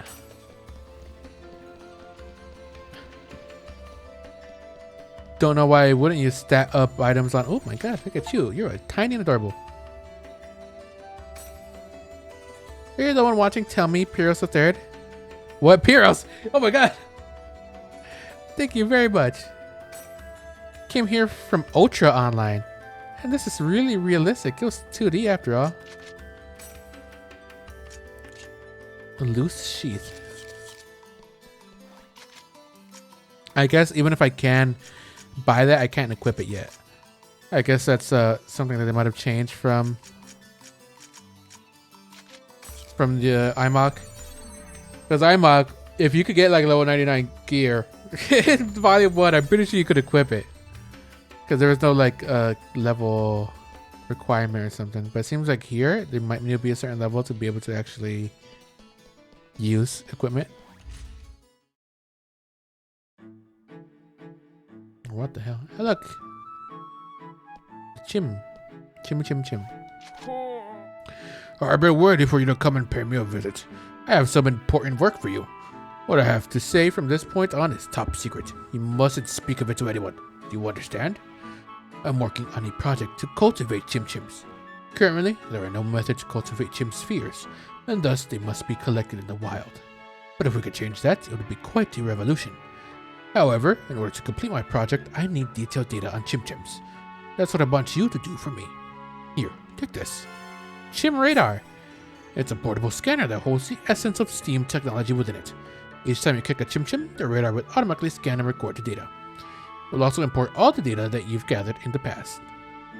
Any chim-chim data will suffice, but the more rare the chim, the more data you'll be able to obtain from it. I'll reward you based on how much data you've gathered. Oh, I almost forgot. As you know, I'm also looking for chim crowns. Chim crowns have the mysterious ability to generate far more chim spheres than a normal chim-chim. It's absolutely essential that I get them in order to complete my project. If you can bring me any chim crowns, I'll reward you handsomely. Well then, please do your part. Oh my god! How's it going?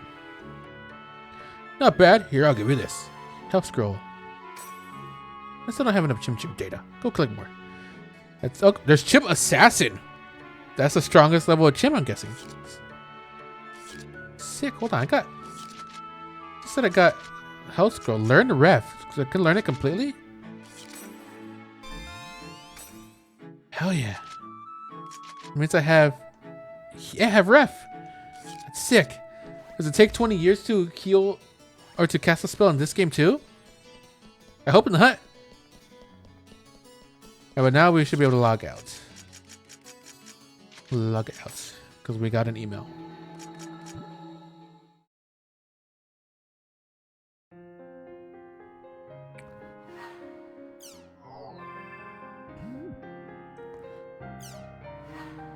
There are new mails. Look at that. Notice campaign. Thank you for your regular patronage of the world. This is to inform you that you can now participate in the Chim's Kicker campaign. For details, please talk to the NPC client, Dr. Kubo. Dr. Kubo's house is in Maka News Mercenary District. Okay. Oh, totally. Since you insisted, I decided to email you. It's an area that I love, and I was wondering if you would like to join me. The area is Delta Submissive Tragedies 1000 Oaks. Sincerely, Atoli. Hokuto to Lena. How have you been, Lena? Been doing alright? Things have been going terrible with my real life as usual. Wrathful. I know it's summer vacation for students right now, but how are you doing with preparation for entrance exams? You're in science, right? That's amazing. For a literary major like myself, I just respect anyone that can do math. So how did your meeting with the guidance counselor go? Personally, I just chose my college because one of the professors here wrote one of my favorite books. This is something I haven't told either to him or my parents. So in a way, I did have a very specific goal when I came here. Of course, your major is going to be different from mine, so I guess my opinion won't be much help. Sorry. Still, I don't think there are that many people at all who go to college with a specific goal in mind these days. I think it'd be great to figure out what it is you want to do during the 4 years you're there. In my case, I still don't know what I want to do even after turning the big 3-0. Although I was still able to become a translator. While I was in college, I majored in Western and Celtic literature. You know, since the previous version of the world is built around a Celtic theme. Even down to the music, so that's probably why I liked it so much. It's too bad the world is pretty far removed from its origins based on Emma Willant's worldly perspective of the epitaph of Twilight. By the way, how's your brother doing? Did he finally give up on basketball and start studying on his entrance exams? A lot of people use the version upgrade as an opportunity to kick the habit. I don't know what happened to all those former dot hackers. He said it! But I'm sure they're doing alright. Maybe some of them changed their characters and are still playing, lol. Right now, I'm stuck in the house every day working on a translation of an overseas mystery novel. Things are the same with her as they've always been. We're as indifferent towards each other as ever. Sorry, I'll stop talking about her. Once I get started, the complaints will never stop. Okay, take care, Lena. Give my best to your brother too. If you ever come to college here in Tokyo, let's be sure to meet up. Okay, so I'm pretty sure that one up there by Black Rose, when the original PS2 version of GU came out, if you imported your save from Quarantine to GU, these two emails are what you would get. I'm guessing since obviously you can't actually import Quarantine save data onto the Steam version of GU, they just gave you the emails anyways. Lena in the manga is Rena, is one of the main characters in the manga Legend of Twilight of the Hack. So this proves obviously that GU takes place way after Legend of Twilight, because even Legend of Twilight took place a few years after the original IMAC. Oh yeah, we follow Rena and her brother.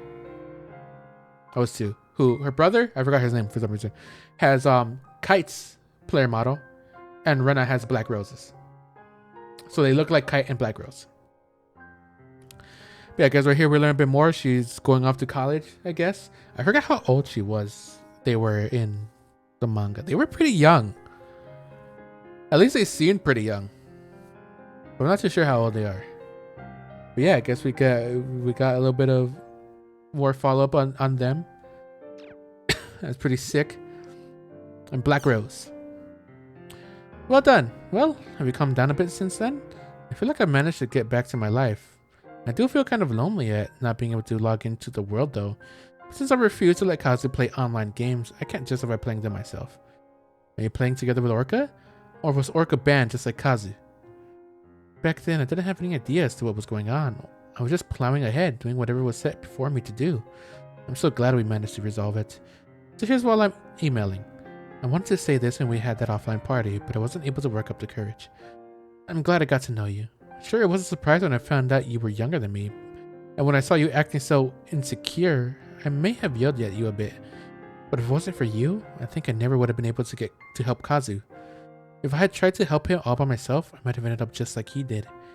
I think it was because you were there that I was able to go as far as I did. I think it was because you were there that I was able to make it to the end. So let me say this back to you now. If you hadn't been there, I could never have done it. Thank you. I think I might be in love with you. Psych, she said it again. I might still log in from time to time. If I do, I hope you and I can have a nice normal adventure together. She is, I guess she is talking to, well, no, not even guessing. She is definitely talking to Kite here. And apparently, Orca was banned. As well as Kazu. I don't know if they mean literally or because, like, she said right here, she doesn't let Kazu play online games anymore. Like banned by somebody else. Yeah. I guess Kazu and Black Rose aren't playing the game anymore. But Kite and Orca may well be. I have no idea where Kite is. We saw that character that looked like Kite. But it's definitely not. Alright. Sick. I'm glad they actually put that in. Because I was gonna wonder what they were gonna do if there's like, because like obviously there's no way to import your quarantine data into GU, you know. So I was wondering what they were gonna do, and I guess they just straight up give you the emails. I like that. I like that. ハセオさん、 Hey there. 今日は来ていただいてありがとうございます。あそれではパーティーに誘っていただけますか？行き先はデルタサーバー、従順なる怒涛の万葉です。私をパーティー先は Okay.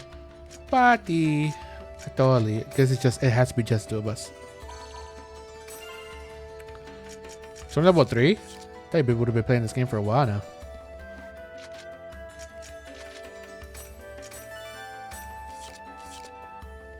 Alright. Let's go. Submissive tragedies. Level 3 area. Reach the temple with symbol fragments. Okay.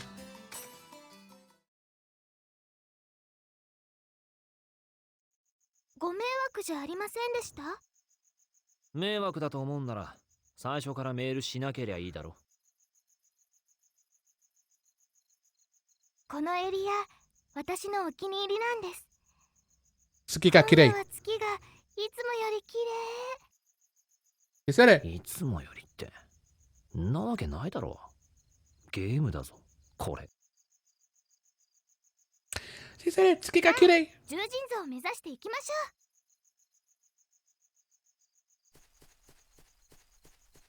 There's no music here. Kind of creepy, actually. I mean, the moon does look pretty. Look at that. But the fact that there's no music is kind of creepy.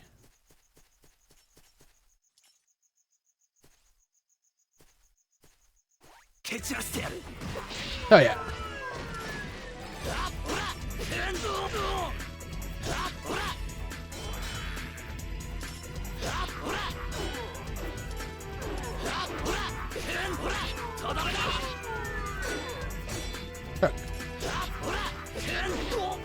There.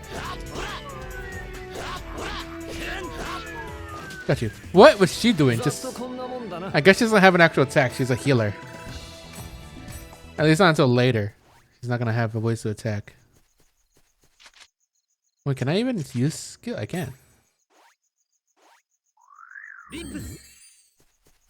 Oh my god, it's so much quicker to cast magic. Oh my god, I'm glad. I'm so happy that it's so much quicker to cast magic. Oh my god, you don't understand. That was one of the biggest pet peeves I had with IMOC. It took 20 years to cast a magic spell. Something up there.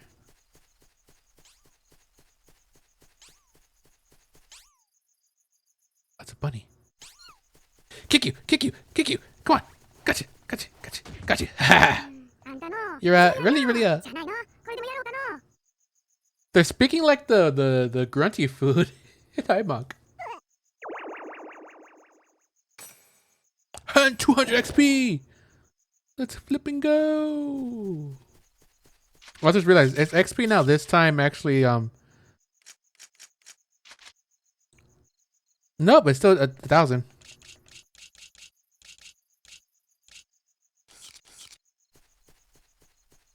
Okay, so you can hear like when a lucky animal is around. I hear them pop, pop, pop, pop, pop. Can I go down there? No, I can't. Curse you. I can't just jump down. No.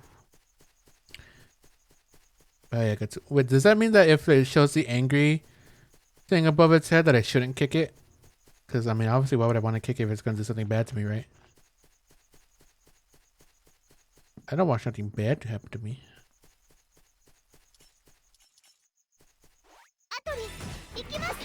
Got you.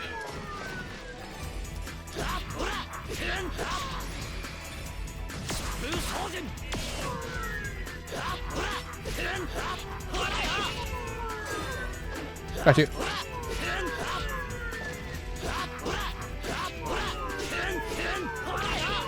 Haha. ざっとこんなもんだな。 What leveled up? Scorpion tail.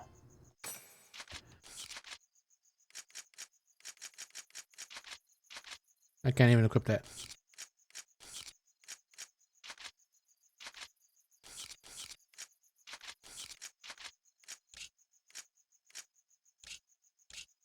Wait, no, that wasn't ability as poison. Oh. Wonder if I can do that. I can. Do I remove it? Does it just go away entirely? No. Okay. Yeah, it's poison attack now. I can just take it off. Warrior seal. What's that? Temporarily decreases an enemy's physical attack value by 3.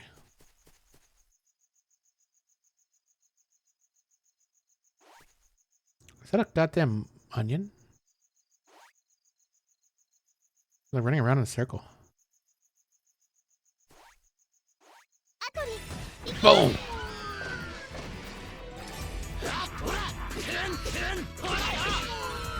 I got a poison. Poison actually works, yeah!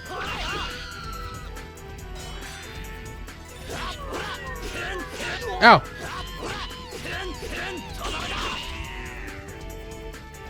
Oh yeah. ま、ざっとこんなもんだな。 Symbol fragment. Yay. I got one.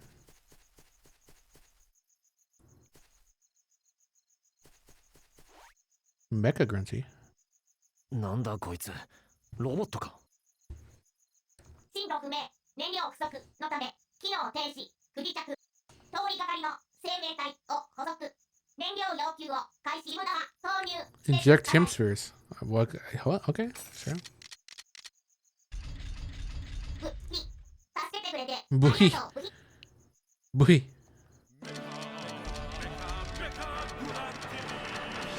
What the hell?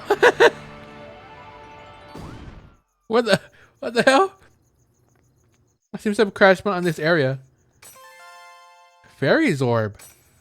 That's what spawned enemies in the first three games. Oh no, wait! Find out location of objects in the area. Never mind. That's the thing that we found stuff. Yeah, Fairy's orb. Fairy portals were the ones that spawned enemies.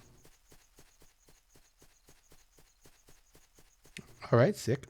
月の木というギルド名の由来はですね。興味ねえ。 Not interested. まあまあ、聞いておいて損はないですよ、長谷尾さん。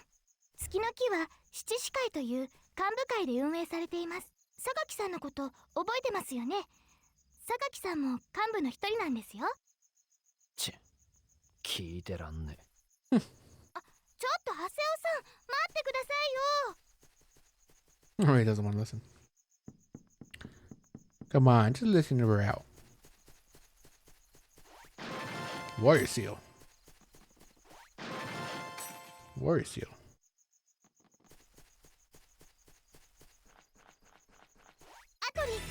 Boom.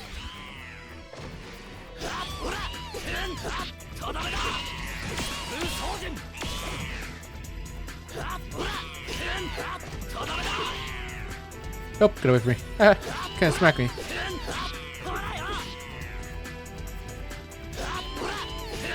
She's just walking around because she can't really do anything. Yeah, okay. え。ま、ざっとこんなもんだな。 Doing nothing. More swords. ごめんなさい。 Got it.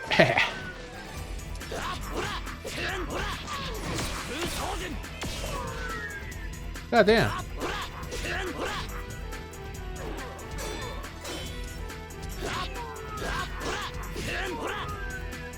Got you.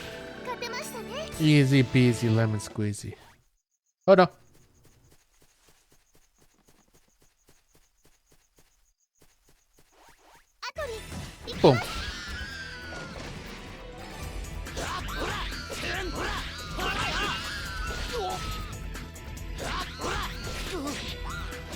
Stop! Ow! I got knocked down. ま、ざっとこんなもんだな。 Doubled up. Symbol fragment. Ooh. Are you actually gonna be able to like go into the temple or whatever? Is that a power line? 押せ。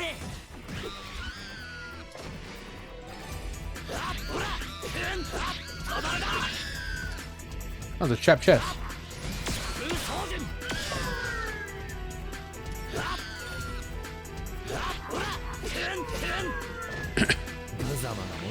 We got a trap chest. That means we gotta do a quick time event.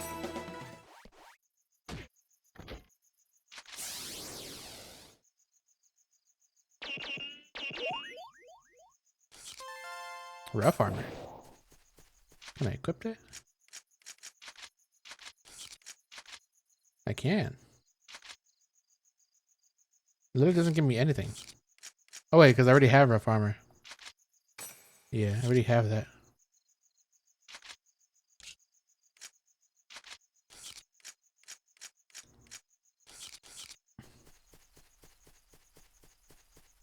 I already get it. Alrighty. We have all the thingamajiggies, I think. Oh no, we don't. Got one more over here. How many enemies around?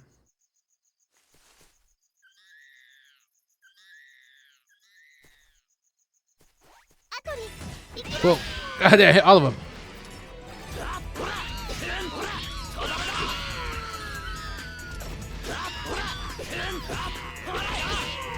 You're all dead.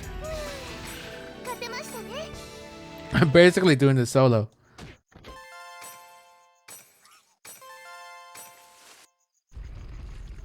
There's something in the tree that was shaking? It definitely was.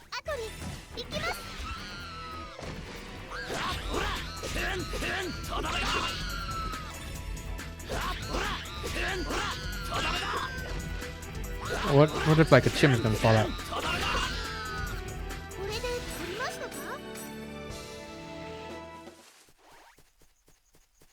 Let me kill these things first. Boom.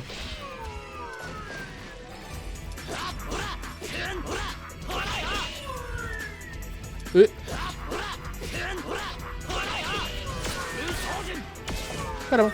Yay. Okay, what are you? Chim! Oh my god! Give all the chim.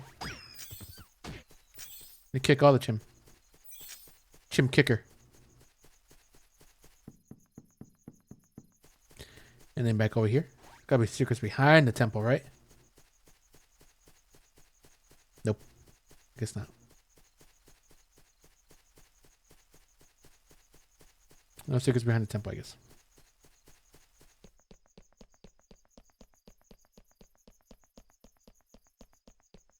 Alright. Oh, so bright. Yeah, that's one in here. I got killed. At least for me.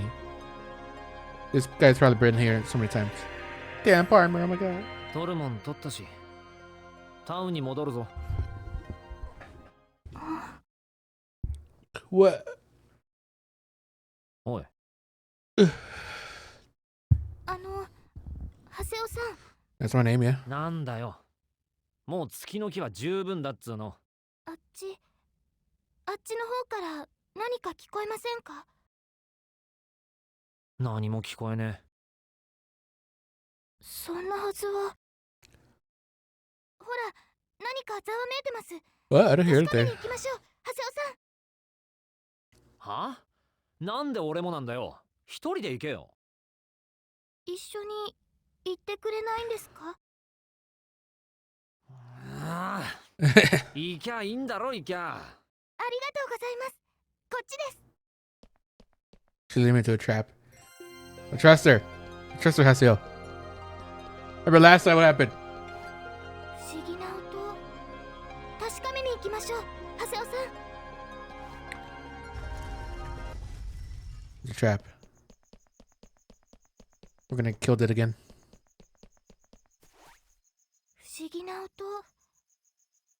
From behind?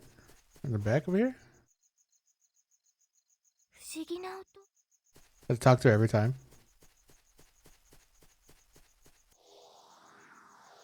聞こえる。向こうから音が聞こえるみたい。ん？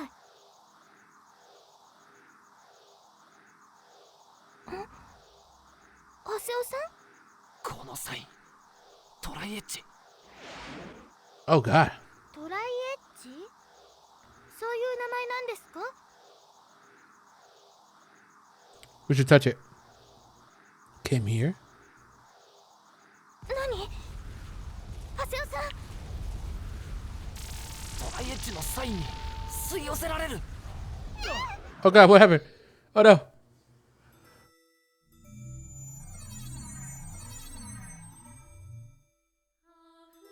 ここは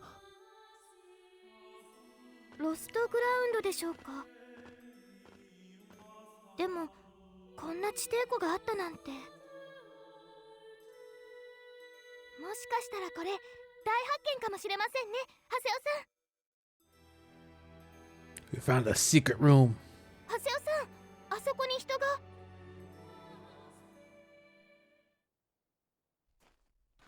What?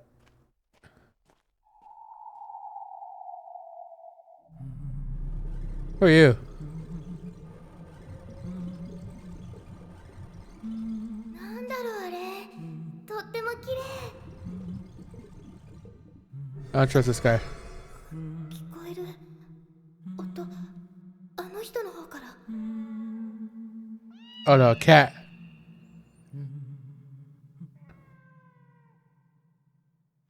You know what happens when it comes to cats and dot hack? Where are you? あいつ何なんだ。聞いてみましょう。待ってください。危ないぞ。止まれ。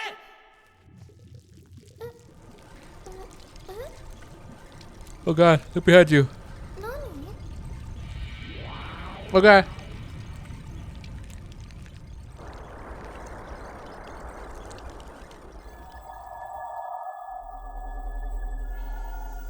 Oh god, it's another guardian? Another kind of guardian? It kind of looks like guardian. Oh god, I'm gonna...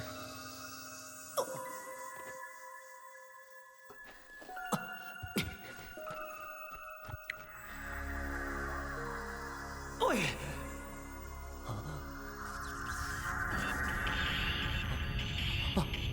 Oh god.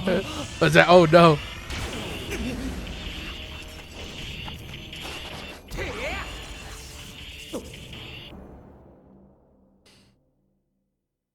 Who are you?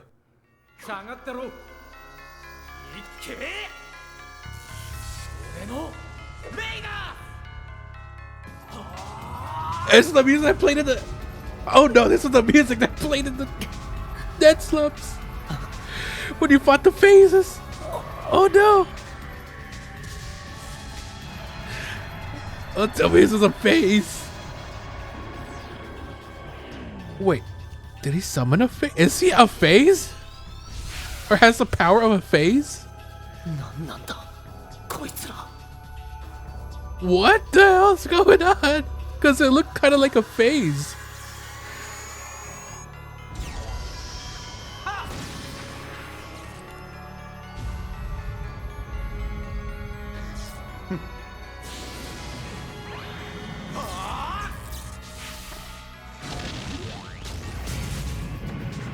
What the hell? Yeah, because it has the same, like, data draining. Has that same, like, sort of tile texture that phases have. Or some of the phases had at least. やったのか。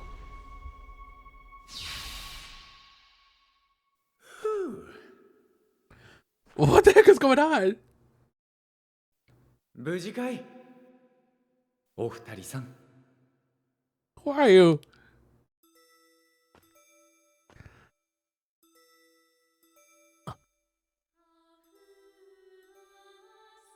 なんかあんまり歓迎されてないみたいだな。 I just don't know what's going on. いやそっちの子大丈夫？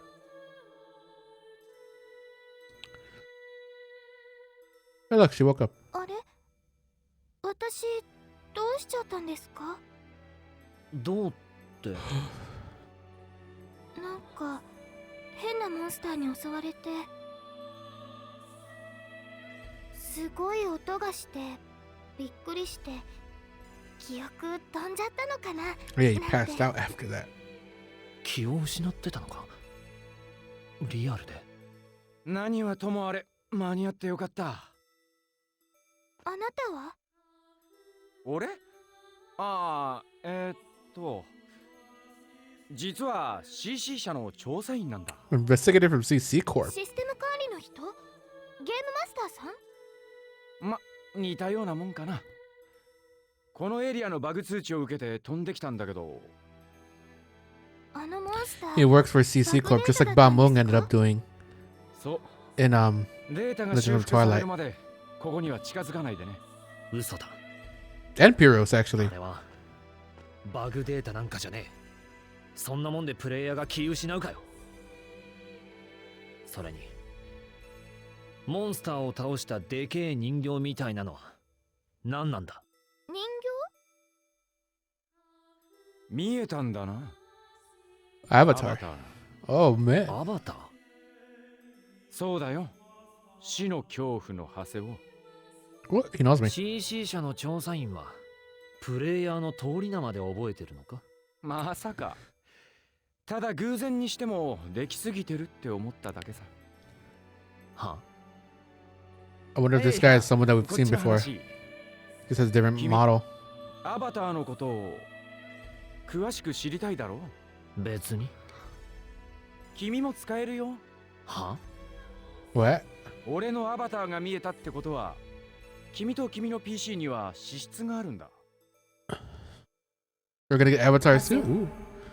あなたの PC には危険な力が秘められている。俺たちの本部へおいでよ。君の探してるトライエッジの情報も得られるかも。てめえ、なぜそれを。だからさ、そういうのもひっくるめて、とにかくおいで。 Kun's name, the member address. So the name isn't anybody we've seen before. Maybe they changed their name too. なんかすごいことになっちゃいましたね。お前のほほんと笑ってる場合か。どうしたんですか、ハセオさん。突然怖い顔して。一歩間違えばお前。いや、なんでもない。 She could have been stuck in a coma で too. もこんなことになって迷惑かけちゃいましたよね。自覚はあるんだ。 So he realized it. ごめんなさい。もう一度名誉挽回のチャンスをもらえませんか？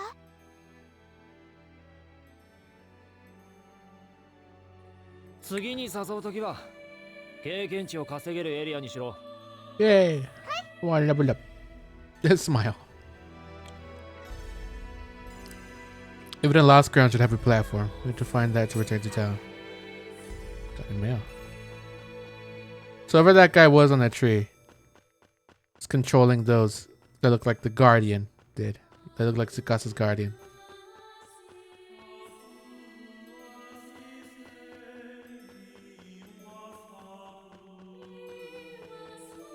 There's music, jeez. Alright, to town.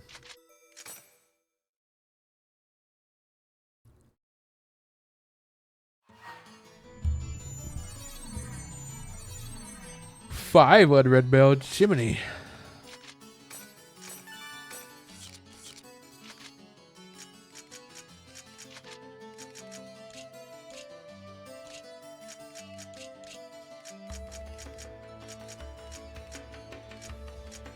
Oh yeah, can I turn that? Can I equip that?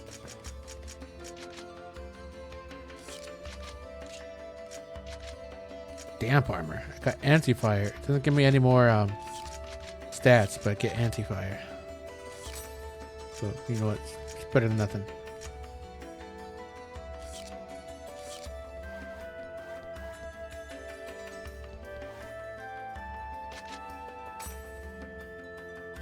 This was her first online game ever, so we're gonna do our best to help her out. They're talking about now. I've seen her a bunch of times.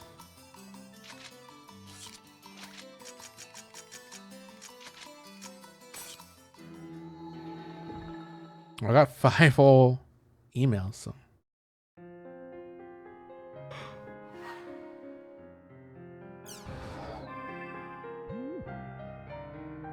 Check out a member address though. Good. Girls I like a lot. Girls I don't. None. Okay. Good to know, man. Color orange, yellow, red. Okay, let's go for it. Hello, Haseo. The last ground was full of surprises, wasn't it? There was a monster that looked like a bug and a system administrator. But most of all, the person beneath the lake's tree felt very strange. What do you think was that sound I heard from his direction? Sincerely, Atoli. What do you mean by that sound?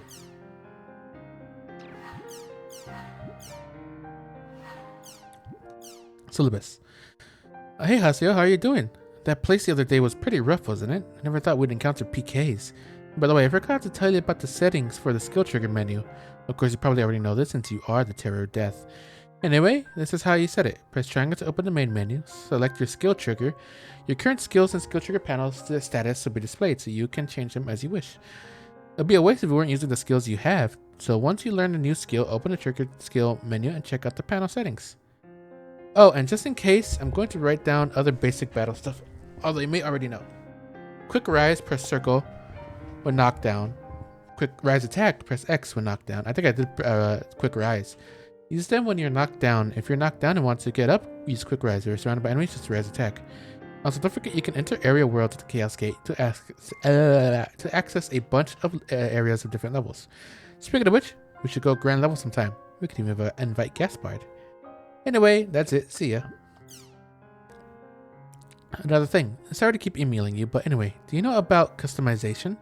I didn't get a chance to tell you about it, so I'm sending this email just in case. If you already know, feel free to ignore this. Yeah, I already know how to customize it. Yep. Choose a material. Once you get the yep. Hang of it. Customization will really help you out in playing the game. For example, when fighting a water element monster, customizing a weapon with fire, the opposing element will make it much easier for you to win. As for opposing elements, there are 6 different elements assigned to monsters. It's damage to all elements that you're set against any elemental. I will one last thing, because it protects you against they're especially good against action inhibiting. Sleep and charm. Okay. Well. I'm sorry, did I accidentally send you an email meant for someone else? I'm terribly sorry. Please for the intrusion, please ignore it. Oh, good to go to at-home location in the Maka News Mercenary District. I'll take you to our guild, Raven. Oh, and don't tell anyone else about this. It's a sensitive matter for us to communicate with specific players. CC 社の関係者。俺たちプレイヤーが知らないことを知ってる可能性が高いな。どんな些細なことでもいい。トライエッジやシノの情報を手に入れられれば。傭兵地区でクーンが待ってる。傭兵地区へ急ごう。Alright. Go to the mercenary district.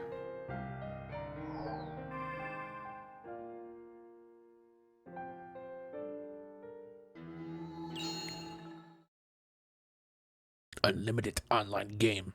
The World R2. 傭兵地区でクーンと待ち合わせ。Right, let's go to the mercenary.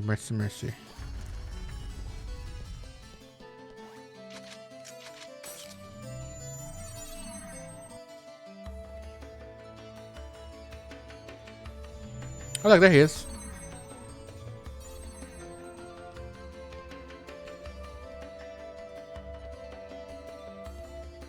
Yeah, ハセオ。あれ？そんな怖い顔してどうした？別に。とっととレイブンとやらに案内してくれよ。なんか俺嫌われてる？気のせいだろ。I think he likes many people. アットホームっていうのはギルドごとに一つずつ用意される部屋なんだ。で、ギルドっていうのは仲間を集めて活動する団体。わかりやすく言うなら、ギルドが野球部、野球好きの集まりで、アットホームは野球部の部室みたいな感じかな。Wonder if this guy's a baseball player. He immediately went for the baseball analogy. At home is a space allocated to each guild. Increasing the guild rank will add more rooms and more useful functions. ソロ専門の俺には関係ねえや。入ろうぜ。ストップ。それが関係なくもない。あのな、アットホームに入るにはギルドキーっていう入室許可証が必要なんだ。I need a guild key? How do I get a guild key? Guild key is required to enter at home. Guest keys are available for non-guild members in order to enter at home. ということで、はい。Raven key. Yay!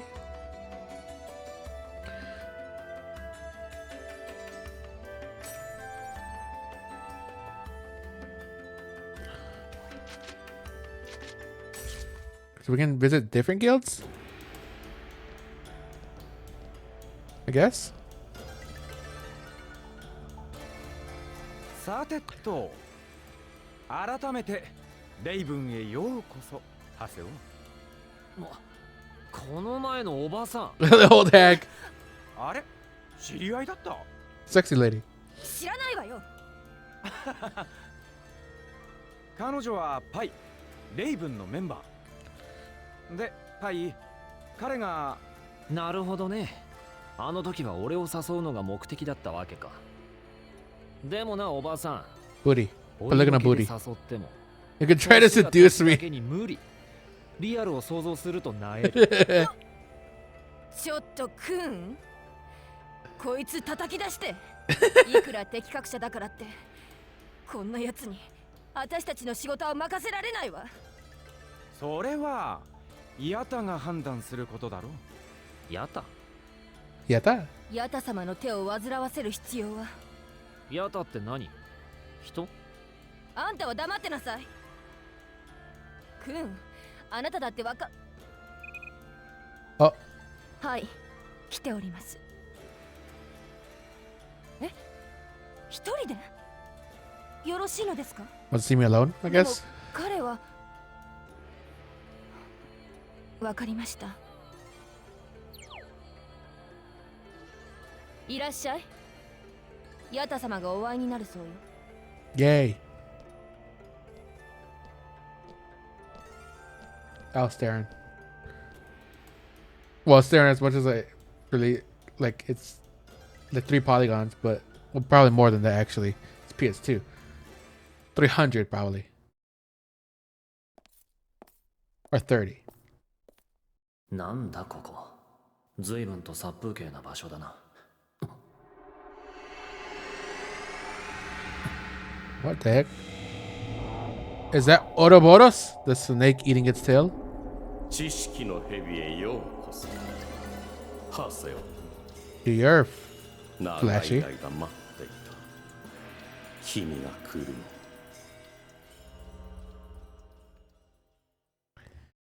A bit dramatic, don't you think? クーンやおばさんが言ってたヤタってのはあんたのことか。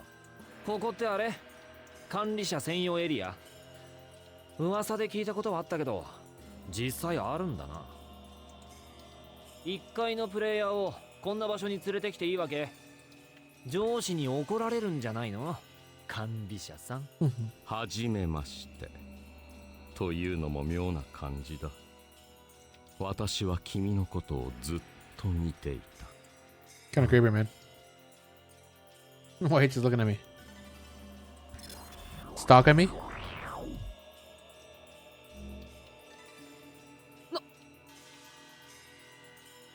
このネットゲームには仕様を逸脱した現象が存在する。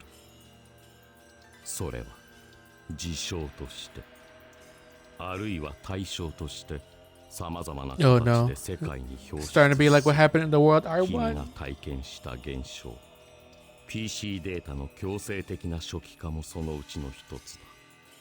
俺のハセオの過去を覗き見したのか？お前何の権利があって？私を管理者と呼んだのは君だ。管理とは I don't know, man. Still a bit creepy. 保守運営君の言うトライエッジも君の身に起こった事象も我々の管理対象だ。我々は当然の義務を果たしているに過ぎない。バグではないバグ。本来この世界にはありえないはずの事象。しかしこの世界に確実に存在する現象。I mean, 我々はそれらを総称して愛だと呼んでいる。愛 Ida. Acronym? 今はまだ一般ユーザーには知られていない。現段階においてはその程度のレベルではある。しかし君はそれに遭遇しているはずだ。そしてその脅威、危険性を目の当たりにしている。トライエッジ。彼が君に使ったスキル、あれはデ Data ータドレイ drain ンと呼ばれるスキル。 Oh, damn! データドレイン。レベルダウンするスキルなんて聞いたこと。君は理解しているはずだ。トライエッジが使用を逸脱した存在だと。トライエッジは愛だなのか。可能性は否定できない。ぬるいこと言ってんじゃねえぞ。システム管理者がバグの原因一つ突き止められないのかよ。バグではないバグの調査は困難を極める。 A bug that's not a bug. シノという PC とそのプレイヤーに起きた出来事も調査中だ。お前らシノが意識不明になったことも知ってて。ネットゲーム上での PK とプレイヤーの意識不明との因果関係。我々としては問題が表面 I'm surprised they haven't referenced what happened 一連の現象を in the World R1 解明したいと考えている。 It's been a few years, but sure, but it's a pretty big 問題が deal. 表面化する前にってのはどういうことだ。あわよくばなかったことにしようってのか。お前らのせいでシノはな。それは違う。彼女が意識不明になったのは我々のせいではない。彼女を害したのも君をレベルダウンさせたのもあくまでトライエッジ。そうだろ放置した責任ってもんがあんだろ。う。ではゲームを閉鎖すればよかったのか。そうではあるまい。愛だとトライエッジ、意識不明の PC、 すべての謎を解く鍵はここにあるの。 I'm okay to get some sort of data drain too. 我々と君との利害は一致している。協力しろっていうのか。わかんねえな。それであんたらに何の得がある。 Or I guess the avatar 我 thing. 々 Probably が gonna 欲 be しいの my は version of that. ハセオ君、君の PC に秘められている力だ。君の PC は過去に CC 社のプロジェクトで作られた特殊な PC なのだ。 What? 力 Haseo's character. プロジェクト。俺の PC が特殊。君は敵格者だ。 Chosen one. 君のような PC は非分 Epitaph 使いと称される。クンやパイもその一人だ。おばさんも。間に対抗できるものは現状非分使いを置いて他にない。この PC がね。まさか I guess that's why he didn't 新しい思考 get のイベントじゃないよな。 comatose 要するに when he got data 俺にゲー drain ムの when バ he グ leveled 取りを down. 手伝えってことか。だろ。先ほども言った通り、我々は一連の現象を封じ込めたいと考えている。それが可能なのはアバターだけか。それが非分使いとやらの力なんだな。そうだ。でも俺はあんなもの使えないぜ。それ Are you gonna teach me? 君がまだ改元していないからだ。 Gonna awaken it in 要する me? にあの人形が使えるようになればいいってことか。あれが使えれば奴に対抗できる。死のお前らに協力したら俺もアバターを使えるようになるんだな。もちろん。むしろそうなってもらわねば困る。いいぜ、協力してやるよ。ただし俺に指図はすんな。そいつが条件だ。待ってください。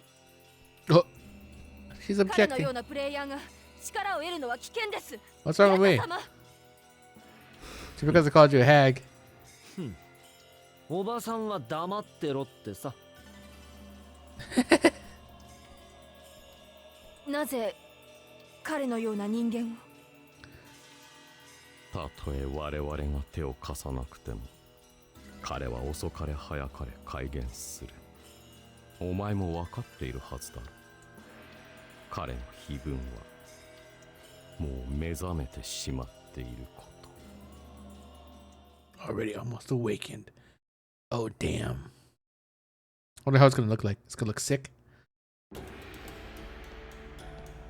It's probably not gonna be a big old, like, thing like this guy. I wonder if it's, like, looks differently depending on the person. GU に入るんだってな。これからよろしく。I said GU! What does it mean? ヤトに聞かなかったのか？レイブンってのは仮のギルド名で、俺らは GU って呼んでる。意味は？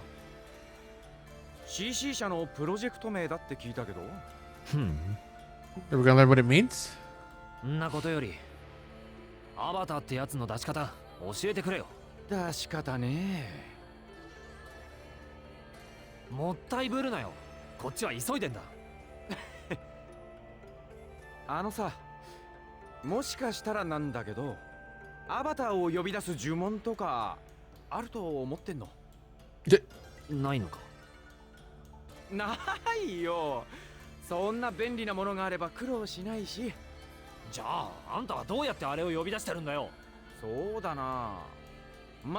その辺のことは実際に冒険しながら教える方がいいかもな。Oh, dear. じゃあ Let's go 今すぐ show 行 us. こう。場所はどこでもいいんだろう。まあそうなんだけど、悪い。俺これから用事があるんだ。後で必ず連絡するよ。 Dang it. おい I have 待 to て。 wait a bit.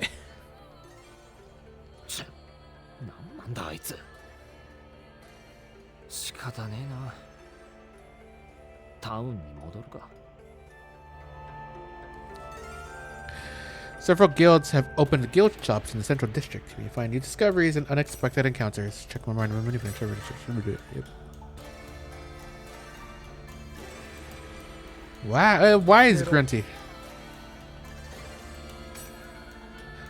Got a nice big tub of pickles all ready for you. Nettle. Pickles are an ancient way of sharing good times. Go on and eat what you want. Nettle. Bathtub of pickles. That does not sound... 1 hygienic, 2 good. Can I go over here? To Yata. There seems to be some type of terminal. That's it. That's all I can tell.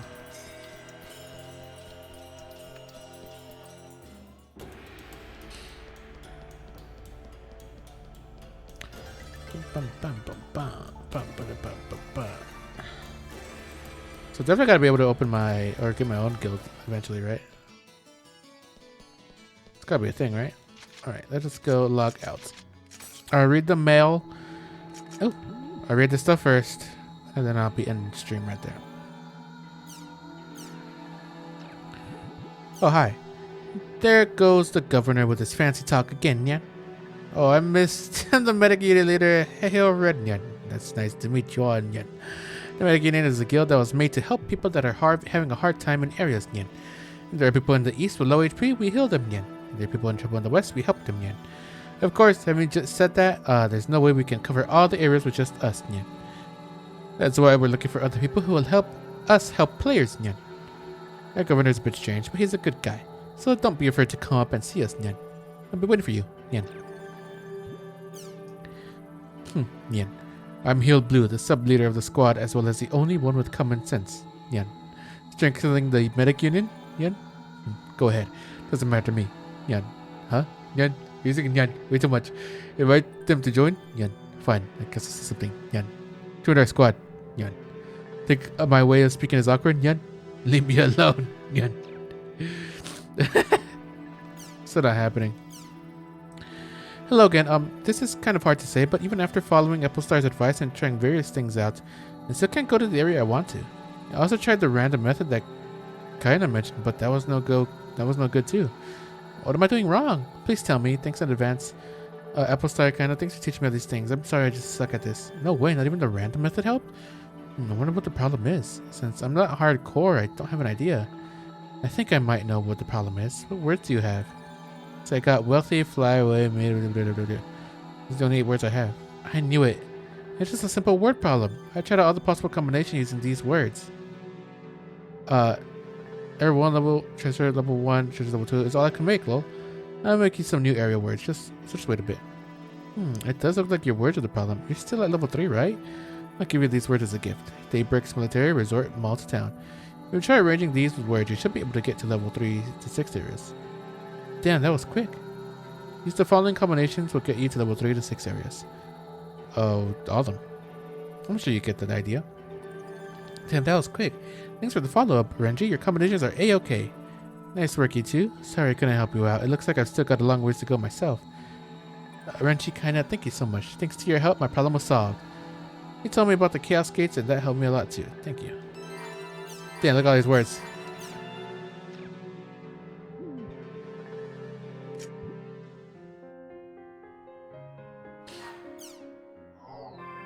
That's what mail we got. Nice to have met you. Hi there, I'm Kun. It looks like we'll be working together for a while. Glad to make your acquaintance. Just so you're sure, the official name to the CC Corp project is GU, and the name Raven is just a front. It's a temporary name for the guild. Be sure not to get them mixed up. What does GU stand for? Can I find out, please? Probably gonna tell us at the very end, the final volume, huh? Oh, I got new stuff. Oh, hell yeah. News, right here. The threat of CH4? They're going to start digging for methane hydrate soon. I wonder if that's really okay. The Bermuda problem, global warming, the government says it's okay, but I don't think that was ever the case. For one thing, if the temperature rises just 4 degrees, the summers are going to give me fatigue. I'd probably die. I wish we could stop going down this dangerous road. Excuse me, I have a question. What's the Bermuda problem? So what does methane hydrate have to do with global warming? Please forgive my presumptuousness, but I'll try to answer. First, the Bermuda problem. Have you ever heard of the Bermuda Triangle? Legends say ships and airplanes used to disappear there. Well, recently they've proven that they weren't just legends. They now believe that ships and aircraft were lost as a result of methane hydrate. Methane hydrate is a crystalline substance formed from water and highly compressed methane. Normally, these things that look like ice sit at the bottom of the ocean, but rapid movements of the Earth's crust and temperature changes relative to pressure and heating causes them to release their methane into the air. When traveling over a large release of methane, ships lose their float. Also, airplane engines stop and there may even be mid-air explosions. When you consider that Japan is a country with a lot of earthquakes, you can see how that might easily happen here too. What's a basic explanation of the Bermuda problem? Sorry it got so long. In my next response, I'll explain what this all has to do with global warming.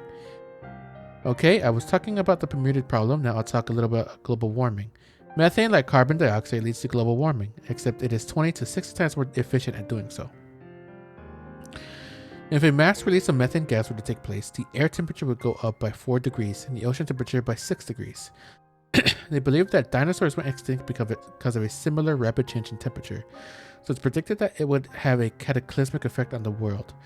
Since the rate of its degradation into the atmosphere is 12 years, compared to every 100 years for carbon dioxide, some scientists say it's okay, but some say it's more lethal because it's only 12 years. Furthermore, there's no guarantee that another methane release wouldn't take place during those 12 years. That's why you can't separate the global warming problem from the issue of methane hydrate, methane emissions problem. I hope that answered your question. Now, if you'll excuse me, I must be going. Man, that's scary. So is mining for methane hydrate really safe? If not, I wish it would stop. By the way, I just thought of it. Methane hydrate is on the bottom of the ocean, right? So could mining become a reason for ground subsidence?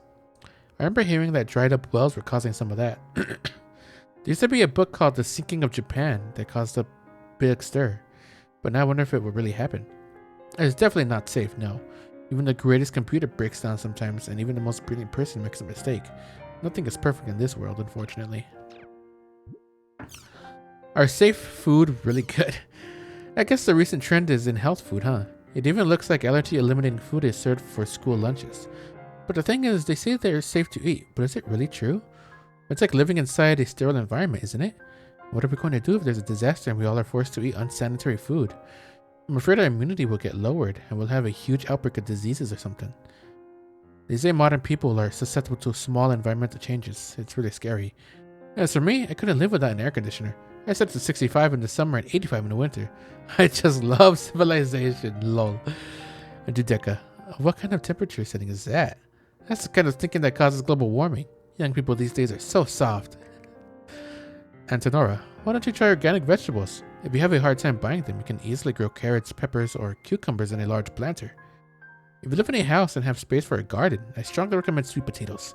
You can eat the leaves and stalk even when the potatoes themselves aren't in season. The leaves are delicious in miso soup.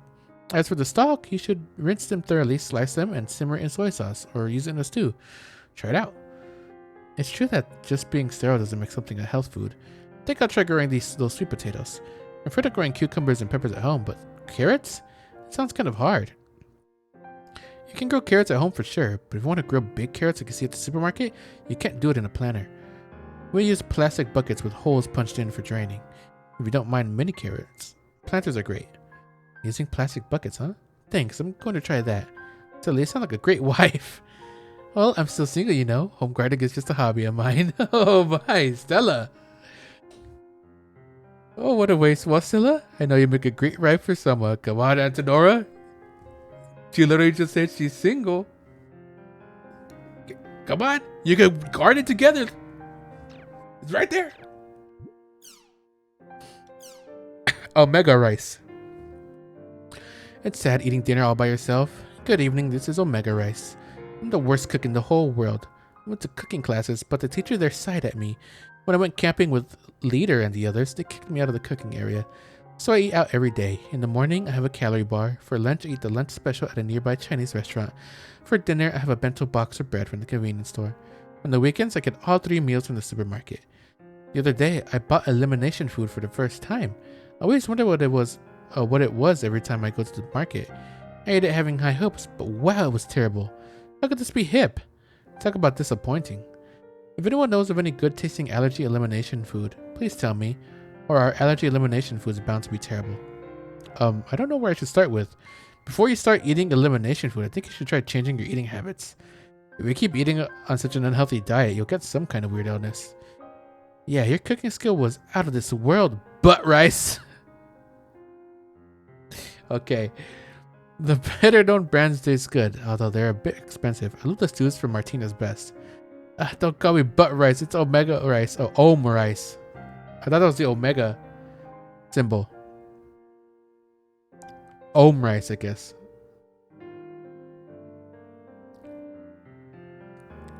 Drop it. I've been living an unhealthy life for a long time. I'm still going, but thanks for the warning. Anyways, I can only read your name as butt rice. Anyway, 5 seasons, Locomoco. Bread Lady's Dining Table, Martina's Best. These brands have good food. Grr. Grr. Grr. I checked out the breads yesterday. They're too expensive, Leader. You'll have to be a millionaire to eat that stuff regularly. Also, 10 minutes before the supermarket closes. It's getting pretty dangerous fighting with the housewives for food. You have to be careful about buying elimination food at the supermarket. The stew types are overcooked and nasty, but if you made a mistake and bought it, it's best to pour it over rice. The brand name ones are good, but it's true that they're expensive. You only buy them on occasions. You can't afford them otherwise. I see what you mean. A little housewife wisdom, huh? I'll try that this weekend. Thanks for the tip. Okay, so what is this about allergy elimination food? I'm guessing we're going to learn that eventually. A black point, maybe in the news thing. This is a story I heard from a friend. While playing in the Lost Ground, black dots have known to appear around your characters, what we just saw. Apparently those are windows that connect the world to another dimension. And from inside them, you can hear a girl saying, "Hey, you want to play hide and seek with me?" Apparently if you say yes, you'll be taken off to the alternate dimension. And if you say no or ignore her, the girl will get mad and curse you, leading to a traffic accident 3 days later. Alrighty. To escape successfully from the girl, you supposedly just have to say, Your mom's here to pick you up. If you do, the girl will ask you, "Where is she?" To which you then will reply, "Behind you." Then you will hear the girl scream, followed by the black dots disappearing. A friend said he had also heard the story from his friend. I thought this might be an urban legend, which is why I posted it. What do y'all think? Oh, so there's rumors like that too. I wonder if it's just a follow-up to the little girl in the hall. It seems more like a ghost story than an urban legend. But I get the impression that the rumor isn't firmly established yet. If it started spreading around the world and real life, I kind of get the feeling that the black dots part of it would start appearing, like the little girl in the hall. The important part of the rumor is the girl's voice. Either way, thanks for an interesting rumor. It seems that there have been an increasing number of rumors about online events having real-life effects. Interestingly, the world especially has been the center of many urban legends as of late, very similar to the ones that were told about Fantasyland, the amusement park that was said to be the holy ground for lovers. Ooh. That may not necessarily be the case. When one thinks of the world's rumors, they think of keywords such as the girl in white, triad, the cathedral, and comas. But recently, there have been more and more stories about the black dots. The black spot rumors are nothing more than a follow-up to all the other rumors. However, the important thing to focus on is not the genealogy of these rumors, but the reason why the keywords black dots have gathered prominence as rumors. As for this topic, I plan to wait and see how things develop for a while. He too agrees with us. Until next time. Well, it's like a textbook example of an urban legend. Among the rumors I know, the black dots are the souls of players, or those who have fallen into a coma, who have been sucked into the game and hover around the other players in an attempt to increase companions. Wow. There seems to be a number of recurring patterns, just like the girl in white and triage. I think I might have an idea about where the black dot rumors came from. Before Crimson Versus service went down, there apparently was some trouble with black spots appearing on the game screen. The official report was that it was merely a mistake in the game's effect IDs, but the players are saying it was because the Crimson Versus servers has become infected with a virus, thus resulting in display bugs appearing.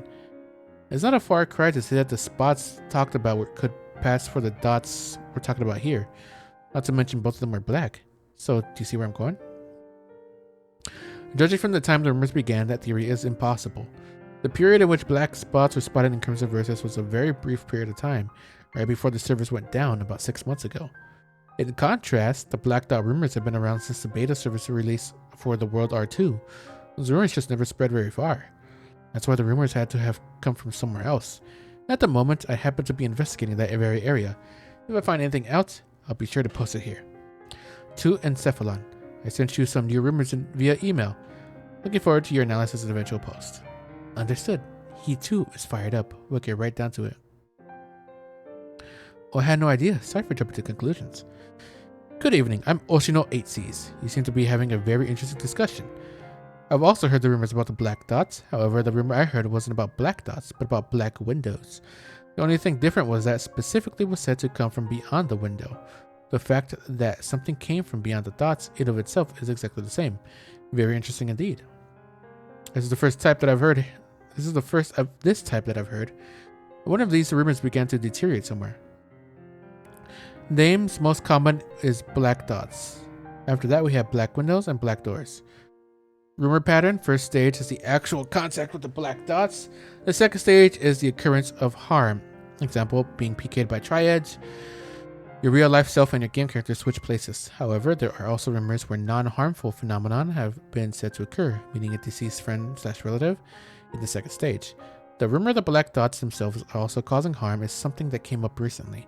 The ones who started those rumors are the younger generation of players in the world. It may not be much, but this is all I know for now. I wait further information. Perhaps it's because I rushed, but I'm rather tired. I'm going to sleep along with him for a bit later. What the heck is him?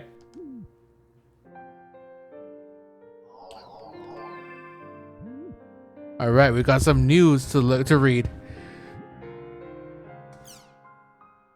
Anonymity and the dark side of online games. These days, well over 90% of all grade school students who have tried an online game said they had a bad experience in one form or another. I mean, you could say that just about anything. You could live life and say 100% of people have had a bad experience. That's okay. In one form or another, perhaps it is time for us to further discuss the dark effect online games have on our children.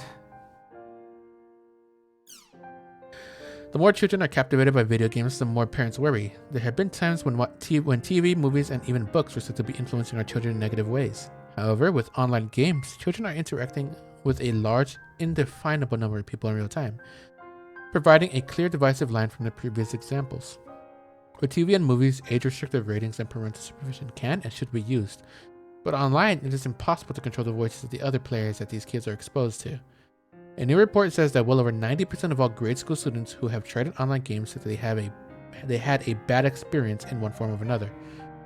Half of that 90% say that they become depressed when they remember those bad experiences.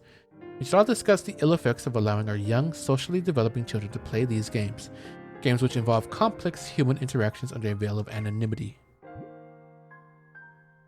Okay, that's all that one. The spread of RMT. Real money transfer? Online games turn some people into business people. However, you won't find them running a company. Instead, they too are just playing the game. Oh. Online games turn some people into business people. In a New York suburb, Mr. A has founded a business known as a guild, where he employs other players in a completely efficient and mechanical pursuit to level up, gain items, and earn money. His guild then proceeds to sell the data his employees have gathered in online auctions to other players, with a motto of online games are our business. Mr. A is sure to be a hot topic among players who merely wish to have fun. Although many players don't go as far to make it their profession like Mr. A, there are a number of players who conduct RMTs as a way of supplementing their income. It's deplorable how so many players have foregone the pleasure of leveling up their characters manually for the quick solutions offered by money, the noted online game developer. However, the game makers are also to blame, as they are ones who design areas and events that can only be completed by putting in several hours of playtime. How is that to blame? That doesn't make sense. Why would you blame them for putting content? A short for real money trading, this refers to players conducting transactions with real money for data such as virtual items, characters, and in-game currency. This throws off the game's balance and causes a host of other problems, which has led to RMT becoming a banned activity for most games. There you go, anti-allergen foods widely available. We're going to learn about this. Several years after calls for borderless foods began, anti-allergen foods are now firmly in the public's grasp. Several years after the calls for borderless foods began, anti-allergen foods are now, brands are selling well. Anti-allergen foods have had all substances that could trigger allergic reactions scientifically removed. Alright. Many of them are even designed without using any actual foodstuff at all. I don't think that's very good. Current examples include hamburger patties with no trace of allergy causing eggs or milk, and milk that has had its protein finally analyzed and its allergens suppressed. Parents of children with allergies are thrilled. We can relax and all eat the same foods with our kids. There's so many more choices when we go shopping, and our children couldn't be happier. However, some people like Yamatane University's professor Gen Inoue are ringing the warning bells of breaking down borders. It's wonderful that people are working and cooperating so that everyone can eat equally. However, it is, ironically, far too dangerous to remove all the dangerous properties from our foods. Today's dining table is a textbook example of a germ-free environment. Not that they ever come when, for one reason or another, we find ourselves without access to these germ-free, allergen-free foods. We will find ourselves in a bacterial crisis which will threaten every one of us. The name that antigens, allergy-causing substances, are best known by. Common examples include eggs and milk, which cause food allergies, and perfume, which causes drug allergies. Because antigens vary from for every person, it is difficult to specify which substances can be allergens. So it's just foods that are made without the allergy stuff in it. Like literally, they're taking it out. It's not even like substitute, they just took it out. Because that's what a lot of people are saying, it tastes grossy. Alright. Well, that is gonna be it for today. Oh god, we learned that we're one of the chosen ones. We're gonna get an avatar. I wonder how it's gonna actually look though. That'll be really interesting to see. But yeah, that being said, thank you so much for watching. In 2 days, what's in 2 days? What's today? Monday? On Wednesday? Or no, Thursday? No, Wednesday. Wednesday, yeah, we're playing more Silk Song. So get excited for that. But yeah, thank you so much for watching. And see you all next time. Goodbye.